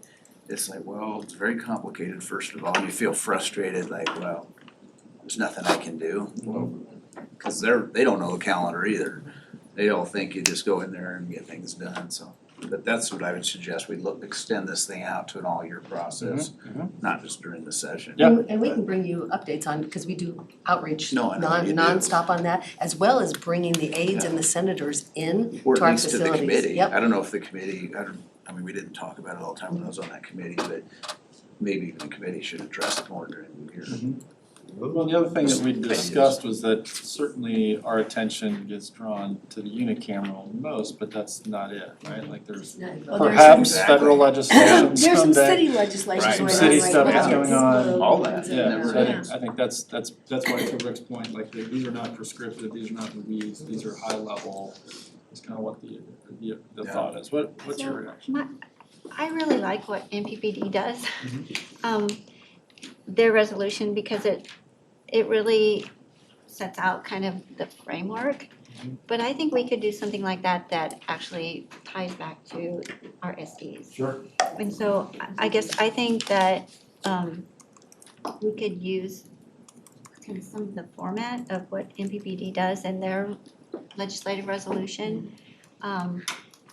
But tie it back to our SDs and have, say each one of those numbered items might relate back to an SD and give us then kind of a framework. Well, Director Moloff, you are spot on, because after we had the PI meeting, we debriefed on that, as well as talking through of, could we put an initial draft for you, for PI, to entertain, and at least it would be something to start with. And I think that's what MPPD does. Their senior management writes this and they tweak it, or they have input, so. Yeah, today they don't have the guidance of strategic directives in a way. But they don't have strategic directives, we do. They're working on it, right? We do, so I think that's just my idea. I also Again, it's think, both ends. I also think with the decarbonization study and so forth, there's gonna be so much more that we're gonna be doing in terms of that as well, so. So on the SDs then, you're talking about the basic framework of, here's our view, our vision on the environmental, or there's certain things in those SDs that have no relationship to the legislature. Yeah. Just the ones that have the relationship to say, here's what we're gonna be, cause one of the huge issues, of course, is eminent domain for Right. us, probably the biggest issue, a lot of times. That's always been, oh gosh, don't do that. Yeah. But, so you're talking the environmental or, Well, I just to How say, does so that- like the one, like number 2, so whether it's whether you oppose or support issues based on general principles. So like supporting water-related legislation and regulation designed to protect groundwater. So those, and then relate those back to our SDGs. It's about alignment, Yeah. really, more than anything. Yeah. It's So mainly just- putting those in, are you talking about putting some of this into our SDs, is that what you're talking about? No, I'm saying do a resolution at the beginning of the legislative session or once a year that outlines kind of what senior management has decided are maybe priority issues. Mhm. And then develop an oppose support framework that relates back to those SDs. This provides lanes. There again, if you do that, you might be handcuffing yourself a little bit if you do that, Worry about because that it over changes, and every year, it changes a lot. Even if you did that, I'd suggest every maybe 2 years, because you have new legislators coming in, especially term limits. Yeah. Cause it's the first and the second session, so you're gonna see all these carryover bills. But yeah, I mean, when you handcuff, It's gotta be Yeah, broad. well, we need that's right. It guidelines, has to but be not. broad. Yeah, and indeed, these are very broad. They're, I mean, Yeah, no, they're broad, but they're specific enough that we, Well, they are broad that it's conceivable the legislation down there could contradict two of these. Or two of these could, you could have opposing concerns with more than one clause in this resolution. That's what they're supposed to do. I trust that senior management Then could we come up have- with. Well, I'm just saying as an recommend- example, Yeah. this thing isn't the greatest thing in the world. No, It's but just they're still gonna go over WPD the thinks so. individual bills, so I hate that one. I'm not saying we use their language, just the format. I get what you're saying, yeah. Yeah. And I think Lisa's point is let us maybe craft what that may look like Move on a little bit. in a broad sense and bring it back to the Public Information Committee It's good. as We can a work on it. conversation to move forward.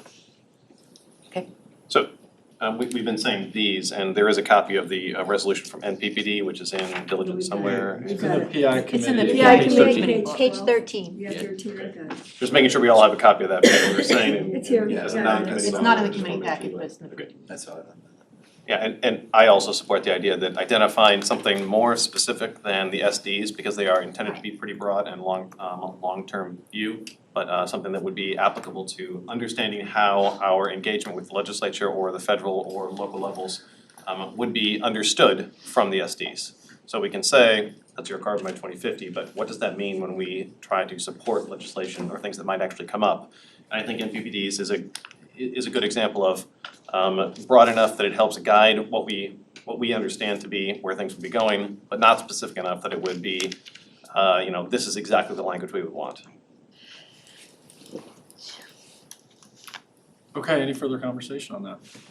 That was good. To Rick's point, at the very least, this will be a very good, robust, productive conversation for us to Really have a good before one. us. I think that is the worst outcome is a good outcome. It was excellent, yes. And so the next steps there where we expected a sample, can you help me? Yes, it clarify sounds next like steps? senior management's gonna take a first stab at it. And then we can Bring it talk back about what when it's the ready. timing is on We're that. focusing on legislation Yeah, right yeah. now that's being Yep. Yeah, the session's in, so our goal here, to your kind of earlier This might question, be is in not this to get something next done year. for this session, right? Like No. this is the long No.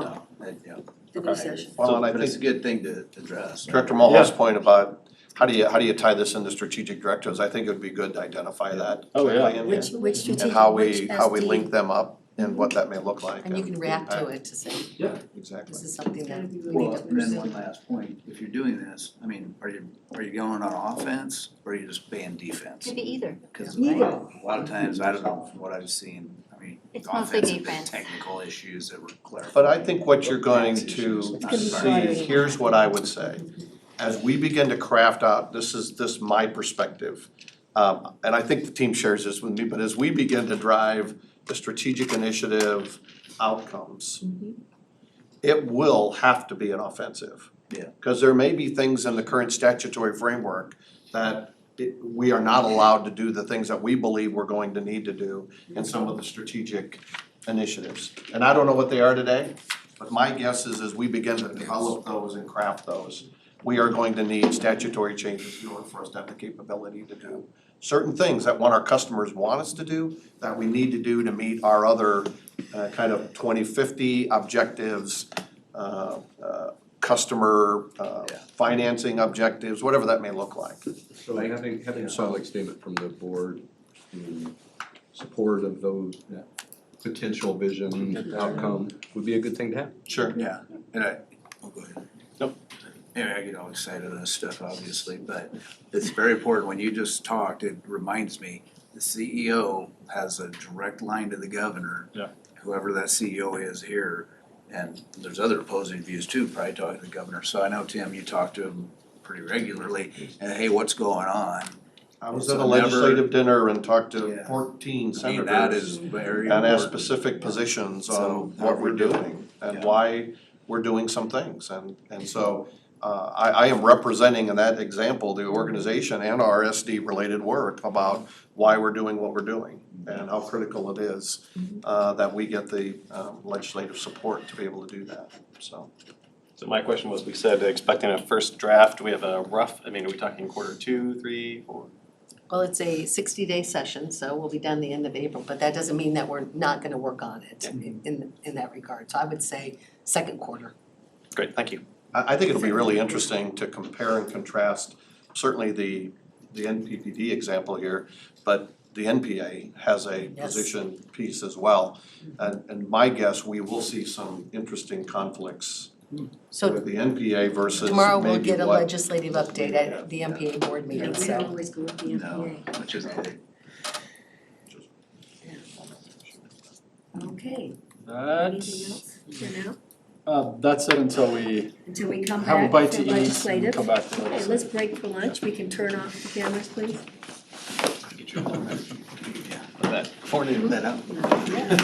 You wanna think about a half an hour to be back?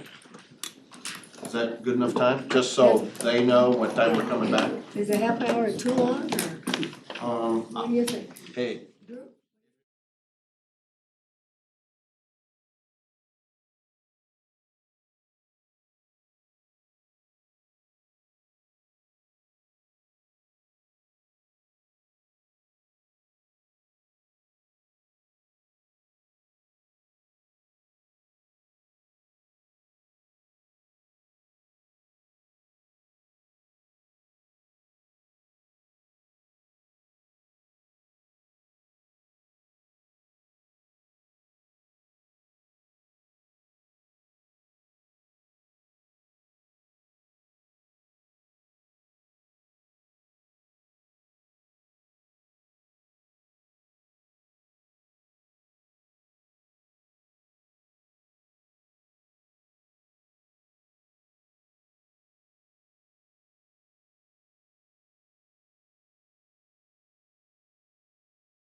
The light's on. Hey, green light. Green light, red light.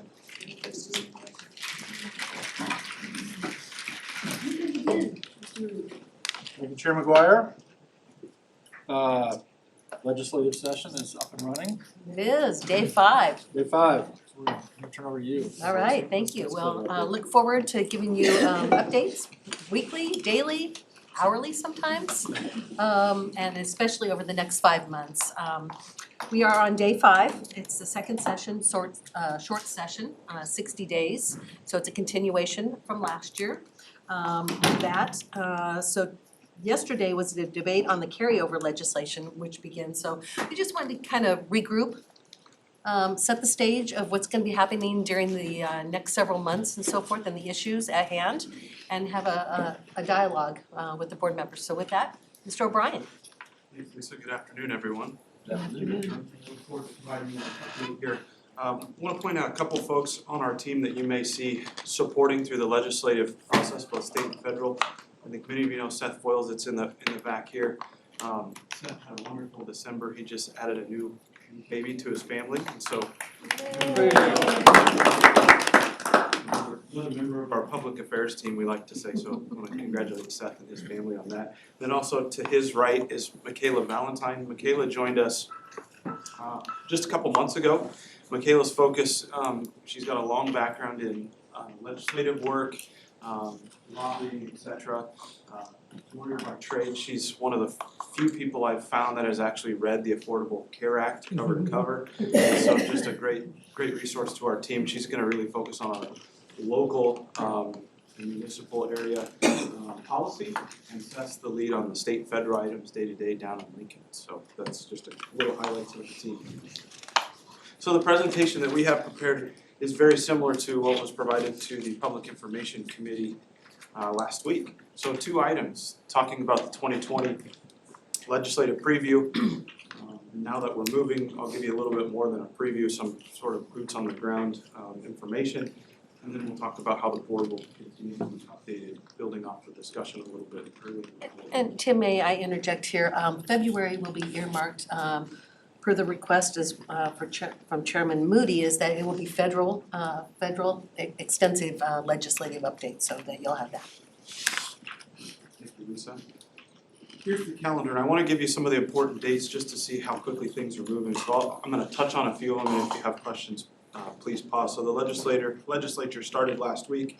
They started on Monday debating carryover legislation, and so they're discussing bills that didn't move forward in the first session of the 106th legislature. So that started on Monday. Immediately when the legislature convened on the 8th, they started introducing bills. There's a variety of bills coming in, and I'll speak to just a few of those. And then we move really pretty quickly on the 21st to public hearings, and public hearings are held for new bills that are introduced, and that's where we continue to be very active in those opportunities. The last is January 23rd is when the final time to introduce new bills happens that day. So I'm sure there's a lot of questions we have in too of what's coming when. That'll be the last day when everything is put in and around, and after that we're continuing to analyze and review. We're very much weeding through all of the bills and proposals at this current time. So another big part. Several things happened very quickly in February. I won't touch all of them, but the point here is that the Speaker of the legislature sets the agenda for the legislature, and having a priority designation to a particular proposal helps move that hopefully to the legislative process for debate on the legislative floor. So that's really important. That's where we start to see what bills may or may not move, the pace of bills, etc., for new bill introductions that will happen. And this is what's called the short session. It's 60 days, and it's anticipated to conclude April 23rd. That's a quick highlight of the schedule. Here's the preview. I'm going to touch on a couple slides on this. The first is just macro perspective of what is the legislature talking about this year. And the next slide we'll talk about specific items related to OPPD's business matters. So on this first slide, from the first time I gave this update last year, the topics are very, very similar that we're seeing being discussed or carried over. Major theme is property taxes. Big focus, if you've seen any of the news outlets, that's been one of the topics that has often been published as of late. The other related to that is tax incentives for economic development purposes. Those two are sort of bills that didn't move forward from the last session, that there's significant interest in moving those particular items forward. There's a lot of discussion on workforce development. There's actually discussion I would relate to this topic yesterday on veterans' income pay and how that's taxed in the state of Nebraska. So that was a topic that was discussed then. There's also several bills we'll see on apprenticeships, et cetera, around one of the, I think, bigger issues in the state of Nebraska is workforce and training. So that's another one that we'll see. Another is flood recovery efforts, and so how dollars are allocated to meet the needs on that topic. And then another big piece is the Department of Corrections. There's a whole bunch of items associated with Department of Corrections that we believe will be a major topic in that space. So legislation that didn't move from last year has the ability to be discussed this year, and it needs to be voted out of a committee and then moved through the several stages of the legislative process. So we're watching a lot of bills in that regard. I'll talk to you about that on this next slide here. So we gathered quite a few components of what we believe will be topics facing our industry, either through conversations that we've had as a group here, or certainly Seth and Michaela day-to-day hearing out in the community, et cetera. There's quite a few different items. And so one of the first ones is on, well, let me step back. So from 2019, we have about 50 bills still that we're tracking from last year that really relate closely to our business. And then we're looking at new bills right now. There's about 30 that we're reviewing just today. And so we've got several more bill days for introductions. Quite a bit. And many of the topics that I'm describing here are bills that are introduced. So I'll touch briefly on them. We've scanned them, we've got them out to subject matter experts. We won't really talk about position, those kinds of things, yet just really starting to understand what a particular senator is trying to achieve by the proposal.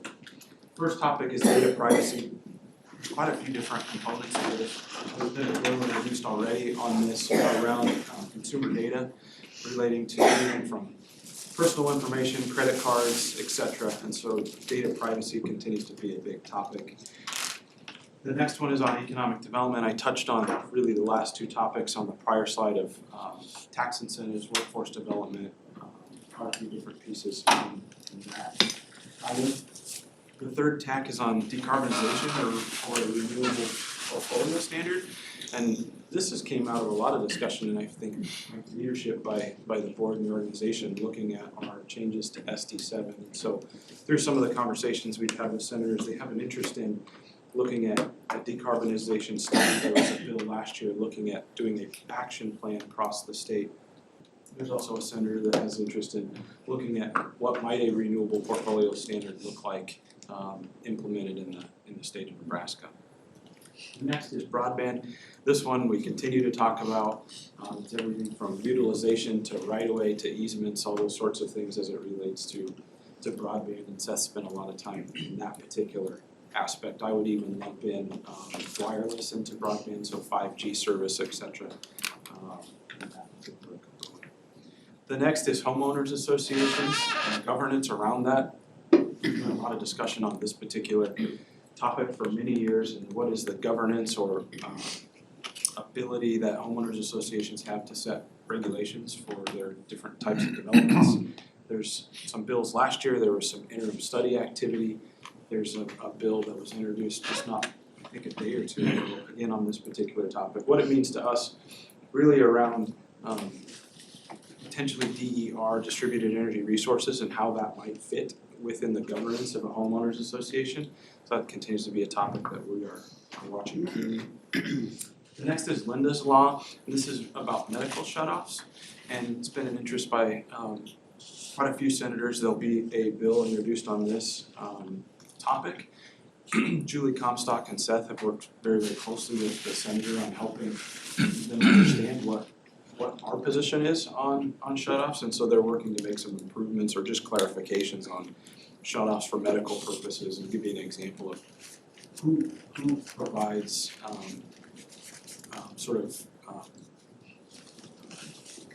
justification of a medical need. Is that a doctor, is it a physician, is it a social worker, et cetera, and so there's some clarification just on that to give you an example of what some of the components are in that particular concept.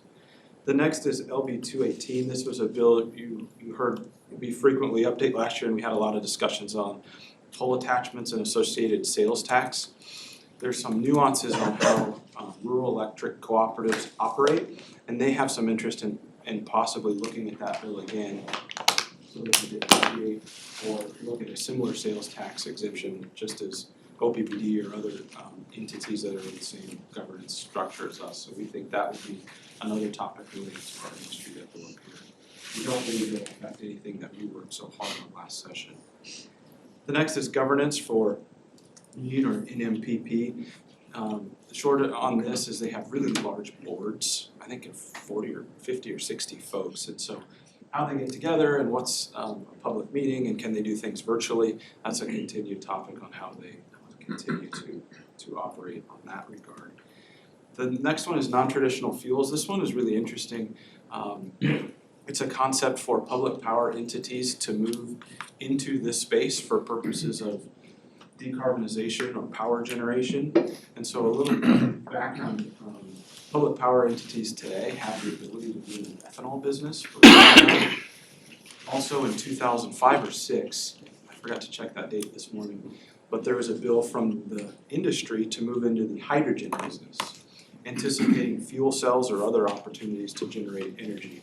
And so this is a bill that will look at that opportunity to use different bio kinds of things. Could that be methane capture? Might it be methanol captured from different substances? So this one will be very interesting to watch. It's been introduced by the chair of the Natural Resource Committee just a few days ago. The number on that's 899. Electric vehicles. There's been a lot of discussion on this. Some of us met with an entity that's looking at putting a pretty vast charging network across the state of Nebraska. And they have a concept around permitting costs for electric vehicles, and then also tax credit for them to be able to implement their charging network. So it's an interesting concept. They're still working on the language on that particular bill, so we haven't seen it been introduced, but we believe something like that will come up. Certainly there could be other topics, but that's been one that our group has engaged our interests on. Net metering continues to be a topic. We believe on this one, there's likely an interim study on this particular topic. So what that means is the legislative committee will look at studying this topic further throughout the interim. It doesn't mean that a bill couldn't come in, but that's kind of what we're hearing. And then of course I had to have a catch-all. There's a whole bunch of things that we're looking at, from vehicle items, everything from license plates to insurance, et cetera. There's a lot of different items that will be in that catch-all. There are a couple items that are related to eminent domain, somewhat similar to the discussions we had last year, so we're watching those very keenly and looking to see what particular senator is trying to achieve in their policy objectives on those items. Yes, Director Williams. So decarbonization or RPS, has something been introduced already? I guess that would come up in a minute. Has or has not yet? We have not seen a bill that's been introduced formally. We've had certainly discussions with senators that's interested in that particular topic. Okay. With the Homeowners Association, there was a bill last year regarding rights to put solar on your home. That bill did not make it out of committee. Can you remind us of the process? Can that come back, or is that dead? It can come back. It can come back. There's another bill, 973, that's somewhat related to that topic as well. So if they're held in committee, they can have the ability to move out of the committee should there be that interest. More often than not, a senator may rewrite or reintroduce. And apologies if this is jumping the gun on the chart that we're about to see, but can you remind us of our position on the HOA bill last year? Did we have one? I'm fairly confident we monitored that one. It was a continued evolving topic. Okay. I'll phone a friend to Seth for a head nod. Okay, come on. And we are going to go through the chart in a minute and talk about them, or not? No, Okay. we literally, we've got them in a spreadsheet. We meet almost daily to talk about positions, just trying to understand where they're at. But we love your feedback, certainly, if you've got some insight.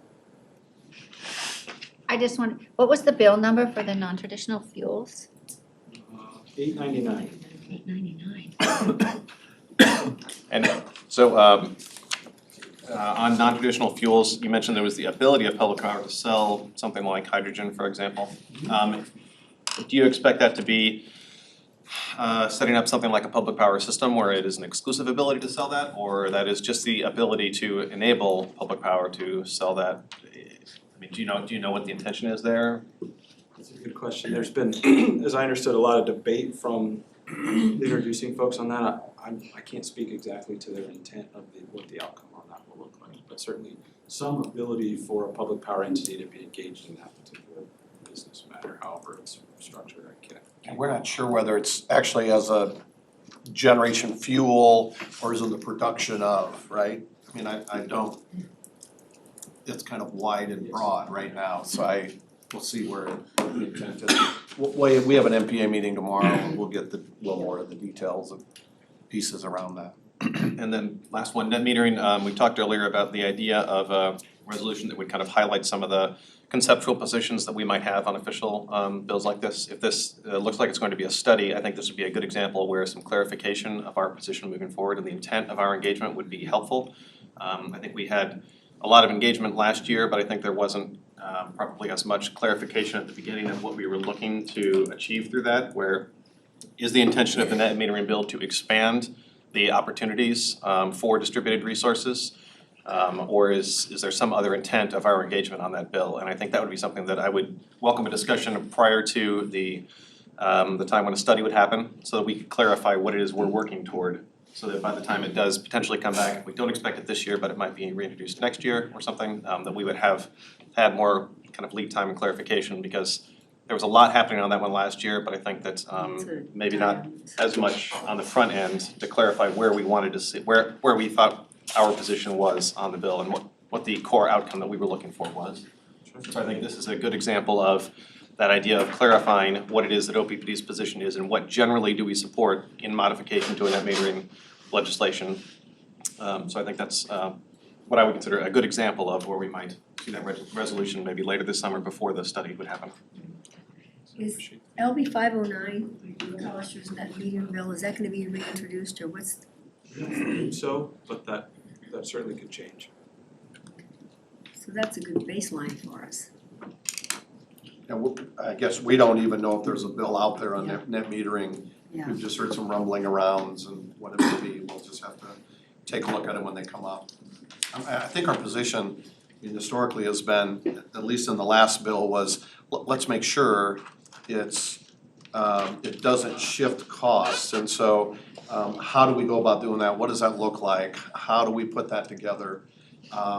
Is that a strategy for our decarbonization strategy on the customer component of decarbonization? It very well may be, but in order to do that, we need to make sure we have all the pieces kind of in that puzzle in place and ready to go. And so we'll see what the language represents.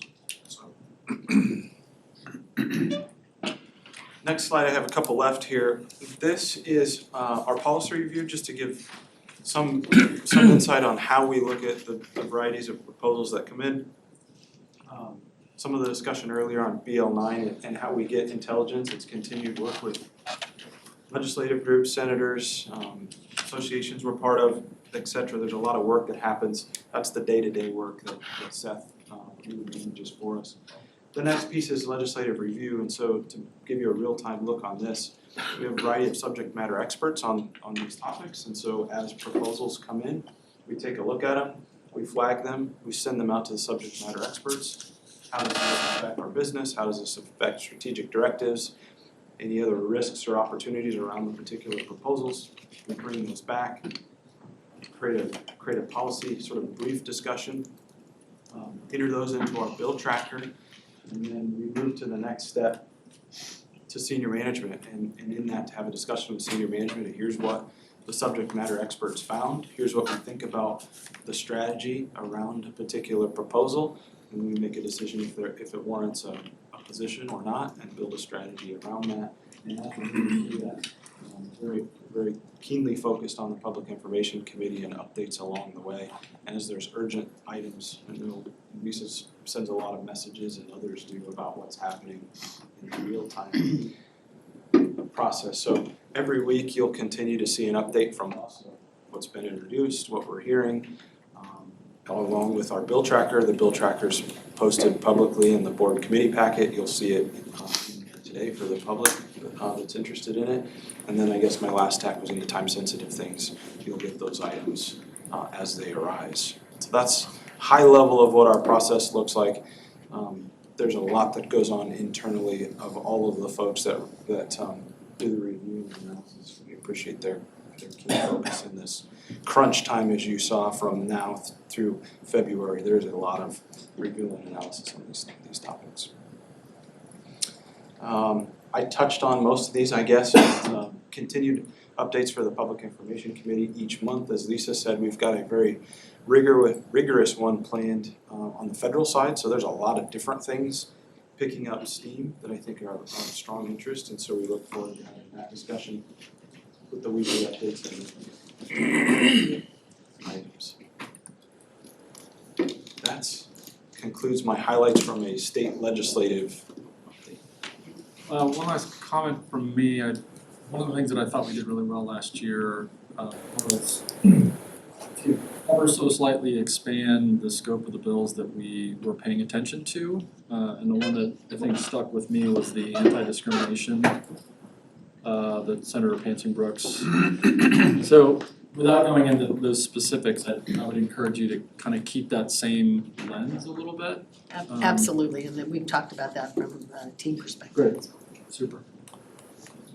Well, we really do scan these based on the SDs. I mean, in many cases, and that's why we begin to bring some of those bills back up for consideration than what we historically would look at. So. Those SDs are extremely helpful when we have those conversations with the senators and the aides and so forth, because it describes exactly what you've challenged us and opportunities to go forth with. So in the committee meeting, we talked briefly about some of the local issues. Yeah, I wanna go there. Anything else specific to the union camp? Okay, go ahead, Eric. So yeah, there's been some discussion that the city of Omaha is working on adopting building code updates, specifically the energy code. I think they have a hearing today at 2:00, third reading. And I'm curious if we have some discussion about how our engagement at the city level relates to what's going on at, I mean, kind of a similar thing at the state or federal level. Is that, I just wanted to make sure that we. How are we engaging in that? Yes. Right, and how do we know when something like this comes up that we can be prepared to outline a position and then respond and be involved as appropriate, because energy efficiency in new building construction feels very relevant to our interests moving forward, particularly higher use long-term means more challenging decarbonization, so. Great comment. Yeah. Good for you. So it has been a topic of discussion for the team in regards to between Julie's organization and my organization as well. In the past, we've had informal conversations, I guess you could say, with the city and so forth. And if they have questions and vice versa, we have that informal. We're also at the table for the Smart Cities initiative and so forth. Steve Fanslaw and his team in that regard. I will tell you, SD7 is going to help this discussion. With that particular strategic initiative, as well as the decarbonization and so forth. So with that being said, we've been fortunate through my AMS, account book management system, is that we are adding a policy analyst to the team so that we will be doing more scanning of the local as well as on the county side of it and so forth. And Michaela, that will be one of her key accountabilities as well. So that is going to be a new focus for us going forward in that regard. In regards to this particular one, we did not testify in that. We do, while they don't have an official monitoring position, you either oppose it or you support it. We tend to monitor it more in that regard, and we have not testified in the past. So that's our position at this point. Yeah, and I think part of the conversation that we had even at the senior management team is that let the strategy drive our actions. So even though I think ultimately, this makes sense and is part of our decarbonization strategy as we will kind of engage our customers and some of the customer engagement stuff that Julie and her team's gonna be doing, but some of the decarbonization specifically on the customer focus, and then the community focus. So those are kind of the four elements that we've kind of identified, right? So one is generation portfolio inside our organization, community and customer. Let the strategies of those kind of components of our decarbonization strategy drive our actions, rather than having our actions today without the strategies in place. And understanding it, the timing may be off, but let those strategies drive our actions about, hey, we are really looking for these kinds of things in local, regional, statewide, maybe even national kind of policies. So that's a thought and the conversation that we have. This one in particular, my understanding is the presentation of information has been kind of two sides. Building energy professionals were presenting some information about the implications of relaxing some of the code to remove some of the requirements on energy efficiency verification. And they presented some information, and the other side was essentially the construction industry who viewed that as an additional cost, and I think some of the testimony probably was not completely accurate in this, and I think OPPD's voice, technical experience and expertise about residential and commercial building efficiency would be relevant, because the presentation of buildings need to breathe, that information was outdated 10 years ago when I was a city employee working directly on building energy efficiency. And so having that introduced during city council testimony and not be challenged by anyone other than the few professionals who did not receive the credibility that they were due, I think that's an area where our work in where we have auditors and advisors who provide information to homes and businesses on their energy use, I think that would be very helpful in this discussion, because I feel there was there was a lack of professional and technical information that was presented here. So I think it's just one example where unfortunate miss in the timeline, but there was information that was tragically not very accurate presented and then not challenged. And our experience in this area over many decades would have been very valuable to see a local agency implement policy that is best for residents of Omaha who are also customer owners at OPPD. I mean, decreasing energy efficiency in new building construction is not good for anyone. I mean, that's not in our interest. So yeah, there are potentially a few ways to go at it, I suppose. One is, I mean, the one end of the spectrum is to be in the arena, so to speak, right? Testifying. In that case, we can be a resource to the council members who probably don't know any better. And they're getting information from a variety of different parties, trying to sift through, is this true or is it not true? We can be in that, I think the team already does a really good job of educating other elected officials, and the extent to which that bridge has really been built with city council members in this case. I just don't know. There could be an opportunity to kind of work at it in that way, so that any council member feels comfortable reaching out to our team and saying, I heard this, is that correct? And we can make sure that accurate. We have our cell phone numbers as well, so that's one thing. But I agree that will be part of the strategy going forward to say, what is our positions and so forth, and build that strategy and then go out and convey what that position is. And I appreciate you mentioned the AMS leading to a new position related directly to local issues. That's great. That's an excellent proactive step that I hope will in the future avoid something like this coming up, where we didn't have time. It was between board meetings. They had 3 readings between our 2 board meetings. There's nothing we could do here. So I think that's a great step. I think this is an unfortunate implementation from state law that was passed last year to probably not the best potential outcome. And so, but I do appreciate that we are responding and setting policies moving forward that will address this type of situation in the future. So on that note, I think it will be interesting to see how that decarbonization strategy comes out.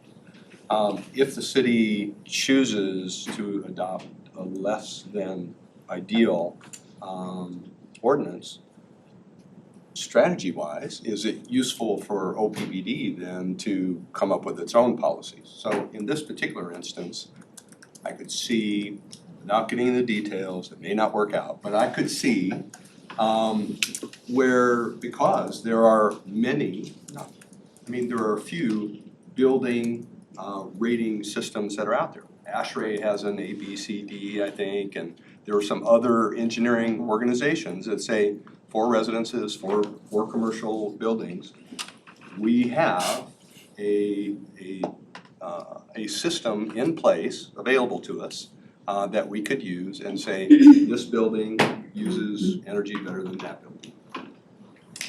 Could we then have a rate that benefits those who have a better building system? So I'm not proposing that we do that, I'm just saying, it will be interesting to see how that decarbonization strategy comes out. Yeah. And as we work with the city or other municipalities or counties and that we serve, how we might work with that. Yeah. And I heard somewhat cynically, someone referred to code is the worst building you are legally allowed to build. You can always do better, and so I think the idea that we could come up with policies that would encourage and support people who choose to go above and beyond what is the legal minimum to what you can do, I think that would be, that feels like, and again, out of the decarbonization study, we will find out, but this feels like something that points in that same direction of saying, we want to encourage those who want to go above and beyond what is the bare minimum. So let's take a step back strategy. Here's the way I would think about it. I would think about it as, it's not about policy and it's not about code. It's about how do you tell the story to a variety of the stakeholders, including our customers, including the builders, including the engineering community, about the value proposition around increased efficiency with new building codes, and how do you go about doing that? And I'm not sure there is a better organization to pull that all together, those different stakeholder and constituents together, to kind of tell that value proposition story than maybe us. But I'm not sure we're prepared yet to be able to do that. This will drive some of that strategy conversation when we get into decarbonization, specifically focused on community-related activity, electrification, decarbonization on the customer side, and how do we kind of bundle that together. I would say, I think what happens sometimes, it's about the code, it's about the statutory change, and it's not about building the coalition around it. And that's where I think, to Lisa's point about building that kind of work is gonna be important. And that's where I think it comes out of, what are we gonna do in the decarbonization strategy, how does it engage in our customer side, and how do we pull that all together? And because I think it's that kind of a strategy that wins, whether it's in the state or whether it's in local related politics, to pull those constituents together. And you see that, if you can do that effectively, then you see those things begin to move freely, into some form of acceptance. And that's where I see our leadership role as we kind of move down this path, because it's gonna tie right back to our decarbonization strategy, our SD7 related work, and all the actions around it. And at the end of the day, councils get to make, all, 65 communities and councils get the opportunity to make their own decision on what they wanna do and how they wanna do it. But our point is put together the best value proposition, how it benefits customers, how it benefits communities, how it actually could benefit builders, right? And all that related work. And we've done a lot of that education, I remember on duct insulation and reducing infiltration and duct work and training and certification of heating, cooling contractors. It's that kind of, I think, mobilization that we're thinking about in the work that we're gonna be doing, so. I understand this is the first ordinance of the city implementing what's required from the law last year, but that means there are 64 more that will be coming. So, Plattsmouth and Ashland will be implementing new building codes. And when that comes up, I hope that we're prepared to help them provide them information so that they can understand, cheapest possible upfront is not the best long-term outcome for your residents or our customer owners or the community in general. That's the value proposition we wanna build, so let's have the opportunity to build that. I think you're right, but I like I said, I think there's a difference between that and in the short term, it's about the myths and facts argument. And if we are aware of the fact that some conversation is occurring and it's based on a foundation of untruth, then I hope that we are able to step in and just make sure there's clarity. Even if it's not us advocating for a particular position. Sure. We are in a position of trust. Yeah, and I think if we get asked those kinds of things, we'll respond professionally like we do, whether it's environmental conversations, or whether it's safety conversations, or whether it's energy efficiency With the conversations. facts, and without the bias, right? Right. So we have 13 counties. I know. Michaela, you're gonna be really busy. So just let us know how we can help with that. It's Michaela. You know, we have contacts on those county boards and And you've been in those seats as well. I've been on those city council seats, so let us know how we can help with those. Saying Ashland's covered, right? I didn't know you had a city council. Sub-District 7 is And I ask for you to ping us as well as you're hearing different items so that we can pursue it as well. Sure. Okay, is that it for legislative update? We good? We're going back to SD 13, or do we? Yes, that's it for legislative. Are you good? Yeah. Looking at you. Eric, you asked about whether or not SD 13, that's super quick before we got into BL 9. In summary, we heard from Lisa's team. They did a pretty good, thorough, quick debrief after Power with Purpose, just to try and kind of understand what went well, where there are opportunities. She presented that to us as a committee last week. I think we're all really excited about it. I don't know if I don't have anything else to add, but if there's something you want to mention, Eric, go ahead. Yeah, my only question was about the expected timeline for as things are moving forward, and I don't know if Scott or Lisa might be able to provide some information about what people should expect as we look toward future steps on Power with Purpose engagement.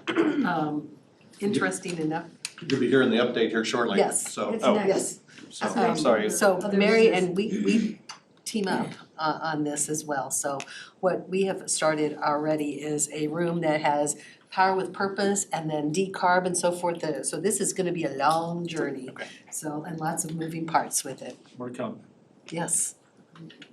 And a lot more engagement. Thank you. And our commitment was to give an update every month. And this month, there may be times that we go into closed session to talk about contractual terms and different things like that.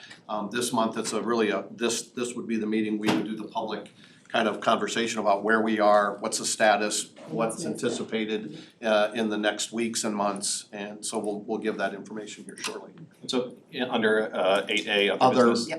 Other business, yeah. So both Power with Purpose update and discussion about steps on the decarbonization and strategic initiatives are in that, or? Yeah, so not on the decarbonization, I'm gonna give in the president's report on Thursday, I'll kind of give an update on the strategic initiative related work, so. Timeline for what people can expect and when?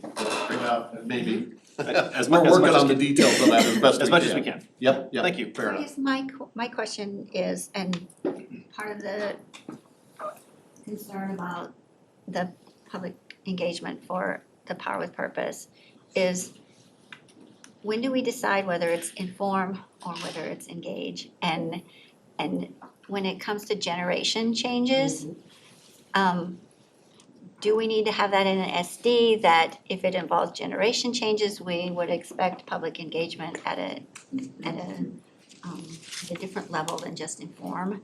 And maybe that's a question we need to talk about, once you talked about it in PI, if we need to talk about that in systems. But I think one of the biggest concerns of the board or one of the concerns of myself, I'll speak for myself, was the fact that we went straight to inform, and that up until that point, there was no real public engagement when it came to new generation resources, which I kind of feel like we need to revisit that issue. Just my thoughts. That came up very high when we had this review. Okay. And so I think that we're still waiting, I guess, to hear what comes of that discussion. Okay. I don't think PI had any direction, collectively on that. So yeah, we haven't finished talking about SD9 and that may be SD appropriate, 13. but Would that be SD 13? Well, what I would tell you on the decarbonization strategy, at least the work that we're beginning to craft and begin to see, I mean, there are deep stakeholder engagement processes built into that, right? That is about some information sharing, but also perspective and insights from customers. scattered throughout our organization, throughout the service territory. I would say similar to a 2014 outreach, but it may take on other different kind of components and roles as well. So we're crafting some of that as we kind of step through that. And that's Lisa's point about kind of the war room that's being built up, about how do you lay that out? How do you make sure there's enough time? How do we share the Because feedback each input? phase is gonna could look completely different in that regard, so. And especially with Power with Purpose on the RFPs once they come back. I guess the thing that I've been thinking about is it's really a combination of things that we do today. As an example, you know, it's the 2014 outreach. It's how we did community solar. I think that was another example, because that was a little different. And it's also, you know, what we do up at Fort Calhoun, where we have a decommissioning oversight committee that comes in and assesses what we're doing. So I'm seeing it as kind of a combination of all three. And I think that will give us a better overall perspective of the project, assessing the project and getting the community involvement in the inputs and discussions that we need to have around how we're gonna do the decarbonization study going forward. And importantly is at the right time, right? So that we can feed enough time into that as well. And so I think, Janice, with your comment, I think there's been kind of three things that are happening here. One was Power with Purpose, which is a vote which has already occurred. Two is decarbonization, which is beginning and will be ongoing for 24 months. But three, assuredly, at some time in the future, there will be another generation resource engagement process necessary. And I think that's different than either of the things that are currently going on. And as Rick mentioned with SD9, what is the process by which we make the choice? Where on the IAP2 table are we going to be when we do a generation resource process?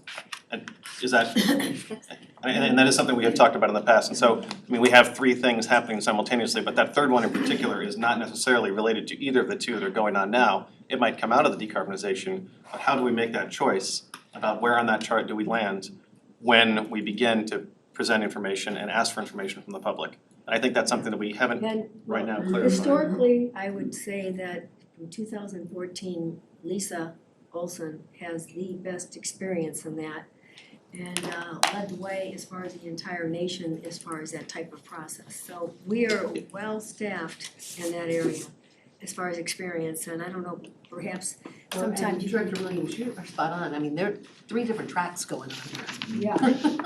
And very complicated tracks, Sure. so. And not to, I mean, I think if you, this is not an excuse, so that's not kind of how I live, but in our example, we're adding significant load relatively quickly. We have commitments on other generation assets we've already made commitments on. Those roads have crossed pretty quickly.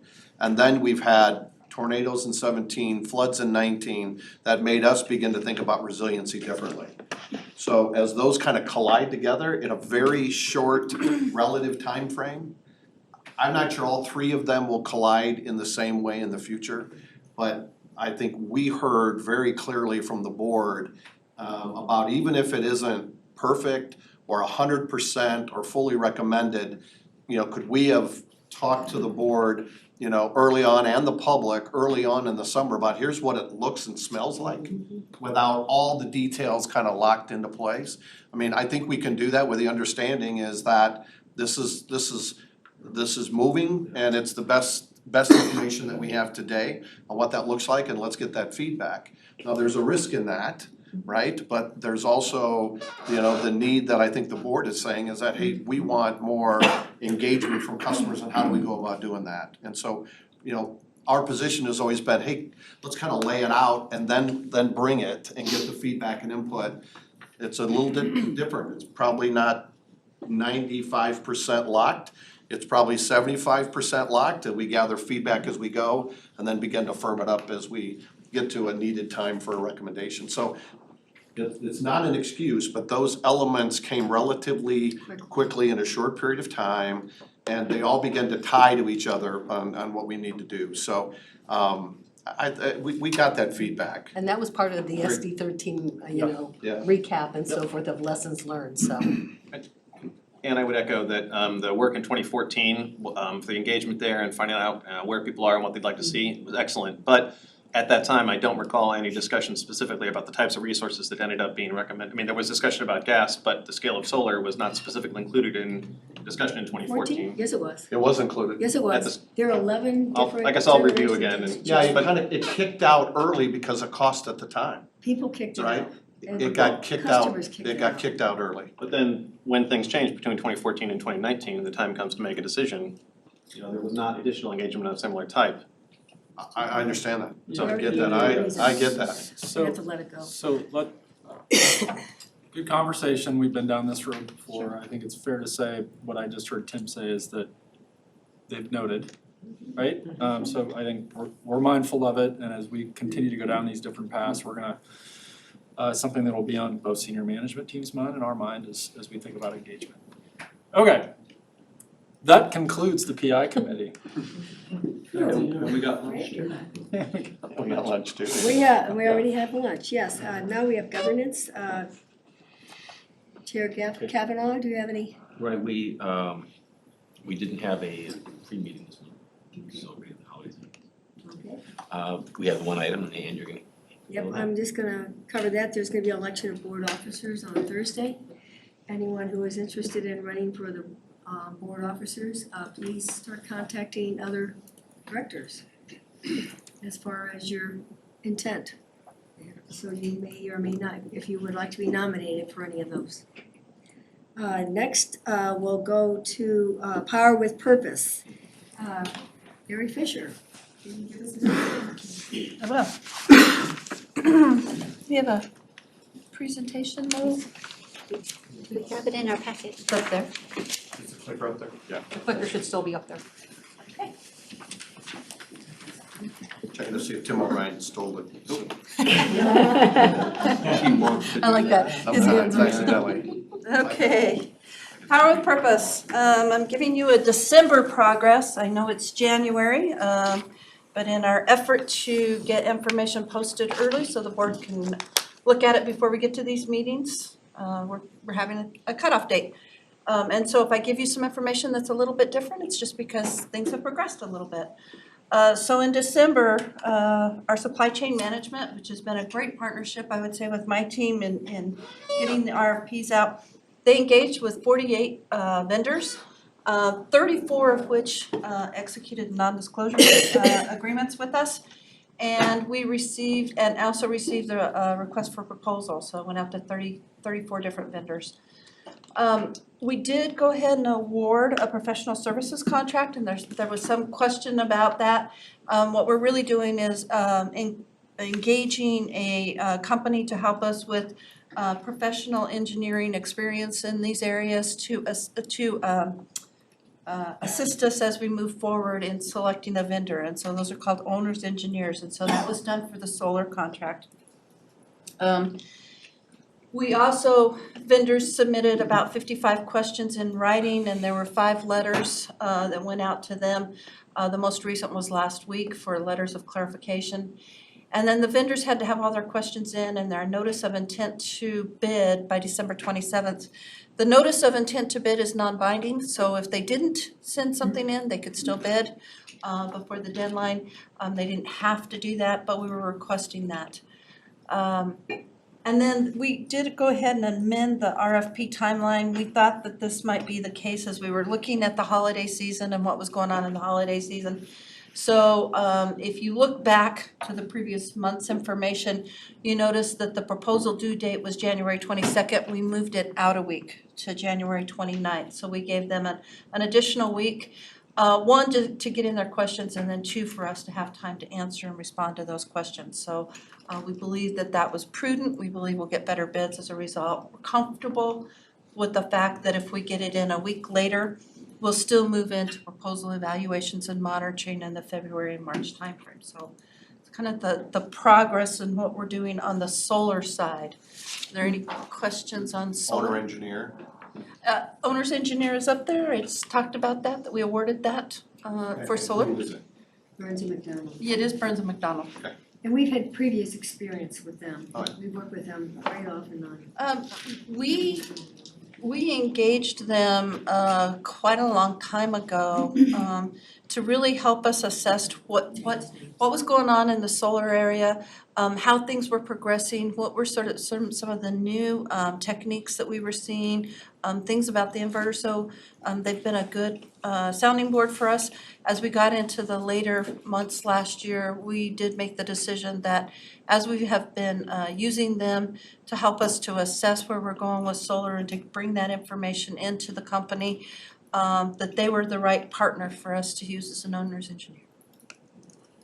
Can you talk about some of the siting questions that we have gotten from the public? I will address that, and the way that I'm going to address that is to say, we really don't know where these bids are gonna come in from. The vendors are out doing, the developers are out doing their thing. Until those bids come in and we assess those, we really have no idea the locations of where these solar assets might be located. So we really need to get the bids in and do some evaluations in the month of February to really have any responses that we could really have a discussion about. At this point, it would just be speculation.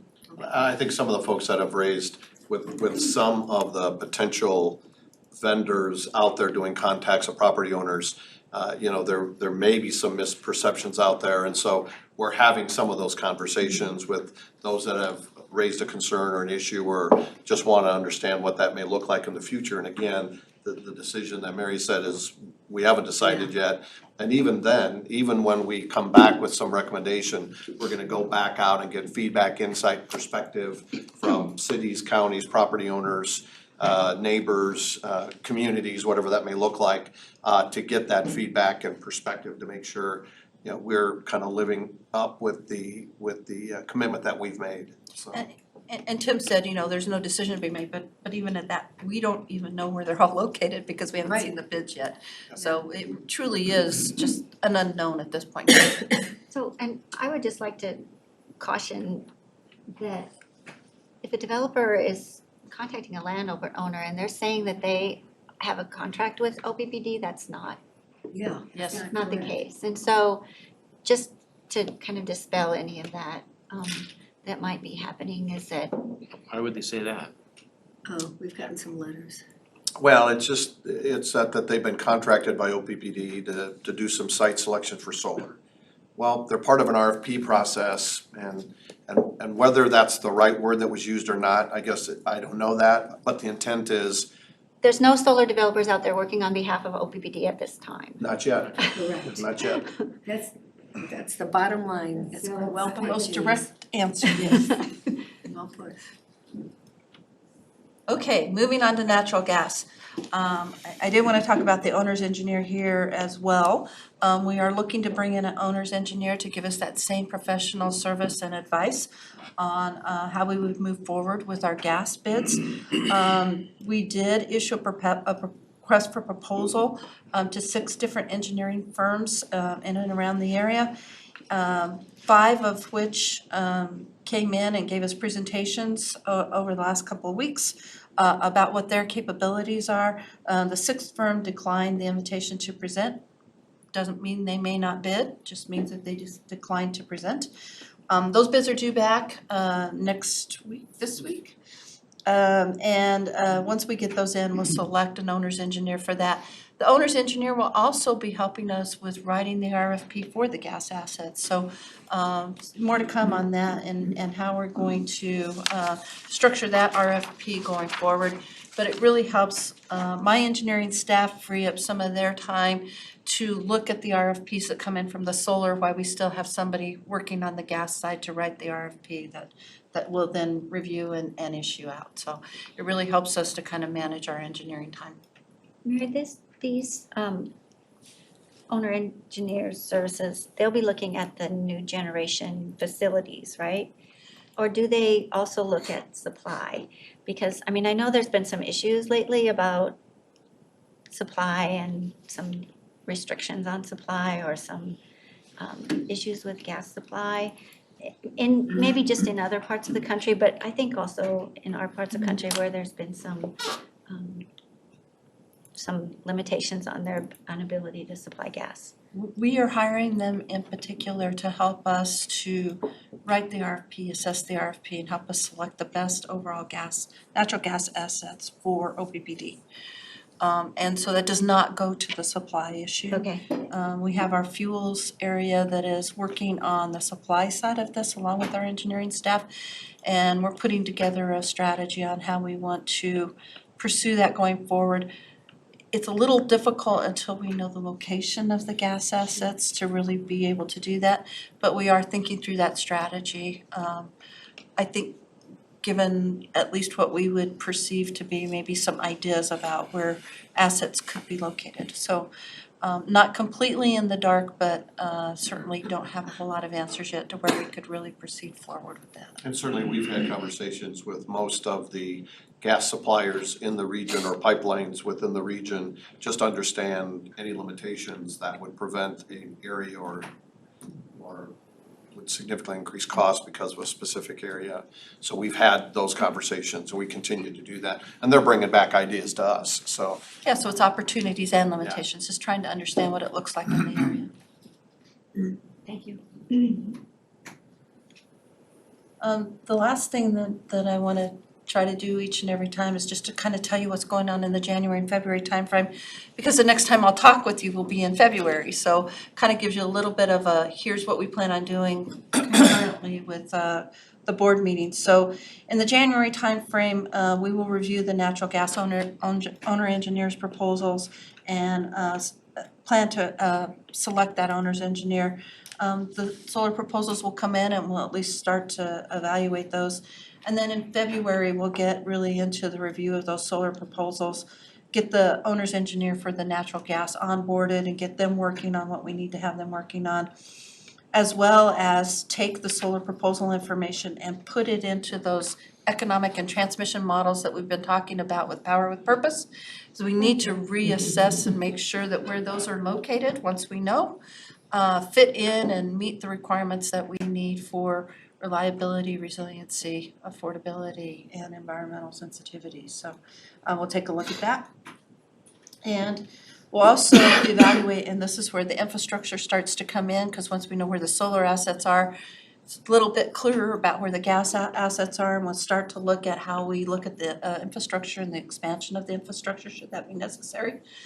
And we'll begin writing the request proposal for the gas assets. So we'll have that owner's engineer that'll come in and start to help with that. So over the next couple of months, we're gonna be fairly busy. Questions? Any other questions on that? Can you remind us that there is a firm date in the future that we're working toward? Is that where everything needs to be collected and submitted? Yeah, April 30th is the Is the end of deadline April. to get the information in to SPP for the interconnection requests that need to go in. So April 30th is the deadline.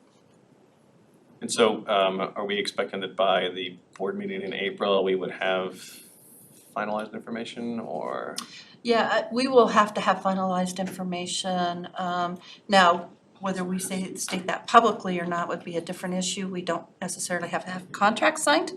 And so we may still be in contract negotiations, but I think in terms of assessing where they need to go and what the information is that we need to put into the interconnection agreement, that should be all finalized by that time. So the board will have information, it may not necessarily It be may not be public public, yeah. because of the procurement supply chain negotiation process. Could that be two announcements then, because we have two different parts here? Or would you wait to announce the whole thing? Oh, you're talking about the solar versus the gas? Oh, solar will be announced before the gas. So with that, is that we are going to, once we identify that, is to be able to get out and do kind of that, depending on Outreach. locational piece, and where that may look like, and any concerns or issues around that to the appropriate entities and stakeholders in the vicinity and around those areas. So we certainly wanna have enough time and runway to be able to do that. And so that's Mary's challenge. So probably that in the March we're trying to work timeframe. through to make sure we have enough runway to be able to do that, so. So the information that would be part of that then would be size of resource and location of resource, but not the specific developer who's being contracted or the dollar amount of the contract? So or- the size and the location would probably be in closed session, would not be announced publicly, because then that signals Right. who the developer is, we would not do that. What we would do in closed session would be to give you all the particulars, and in open session would be something like today, we're working on the proposals. We have the proposals narrowed down to a short list, we're working with those developers, so it would be a much higher level of information that would be shared with the public.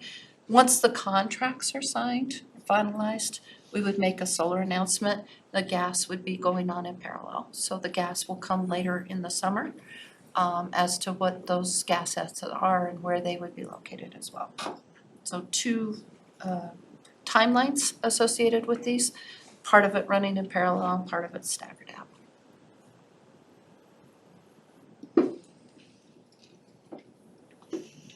Okay.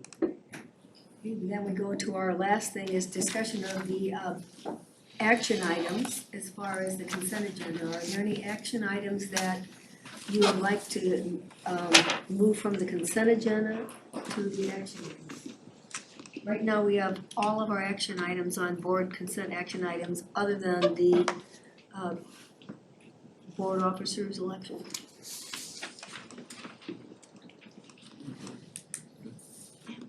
Anyone want to discuss any of the above from 5 through 9?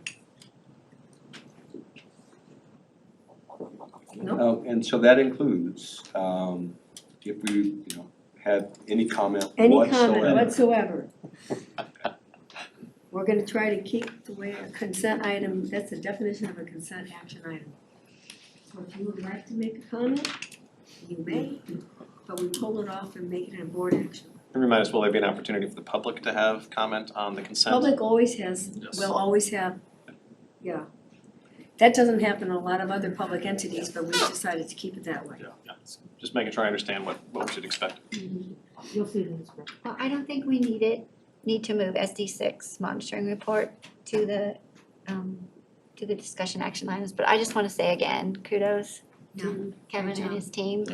And actually the whole organization for their commitment and focus on safety. So I won't say that again in the board meeting, but I did want to say that. Great job. Great job, yes. Okay, if there's nothing else, we are adjourned. Thank you. Thank you.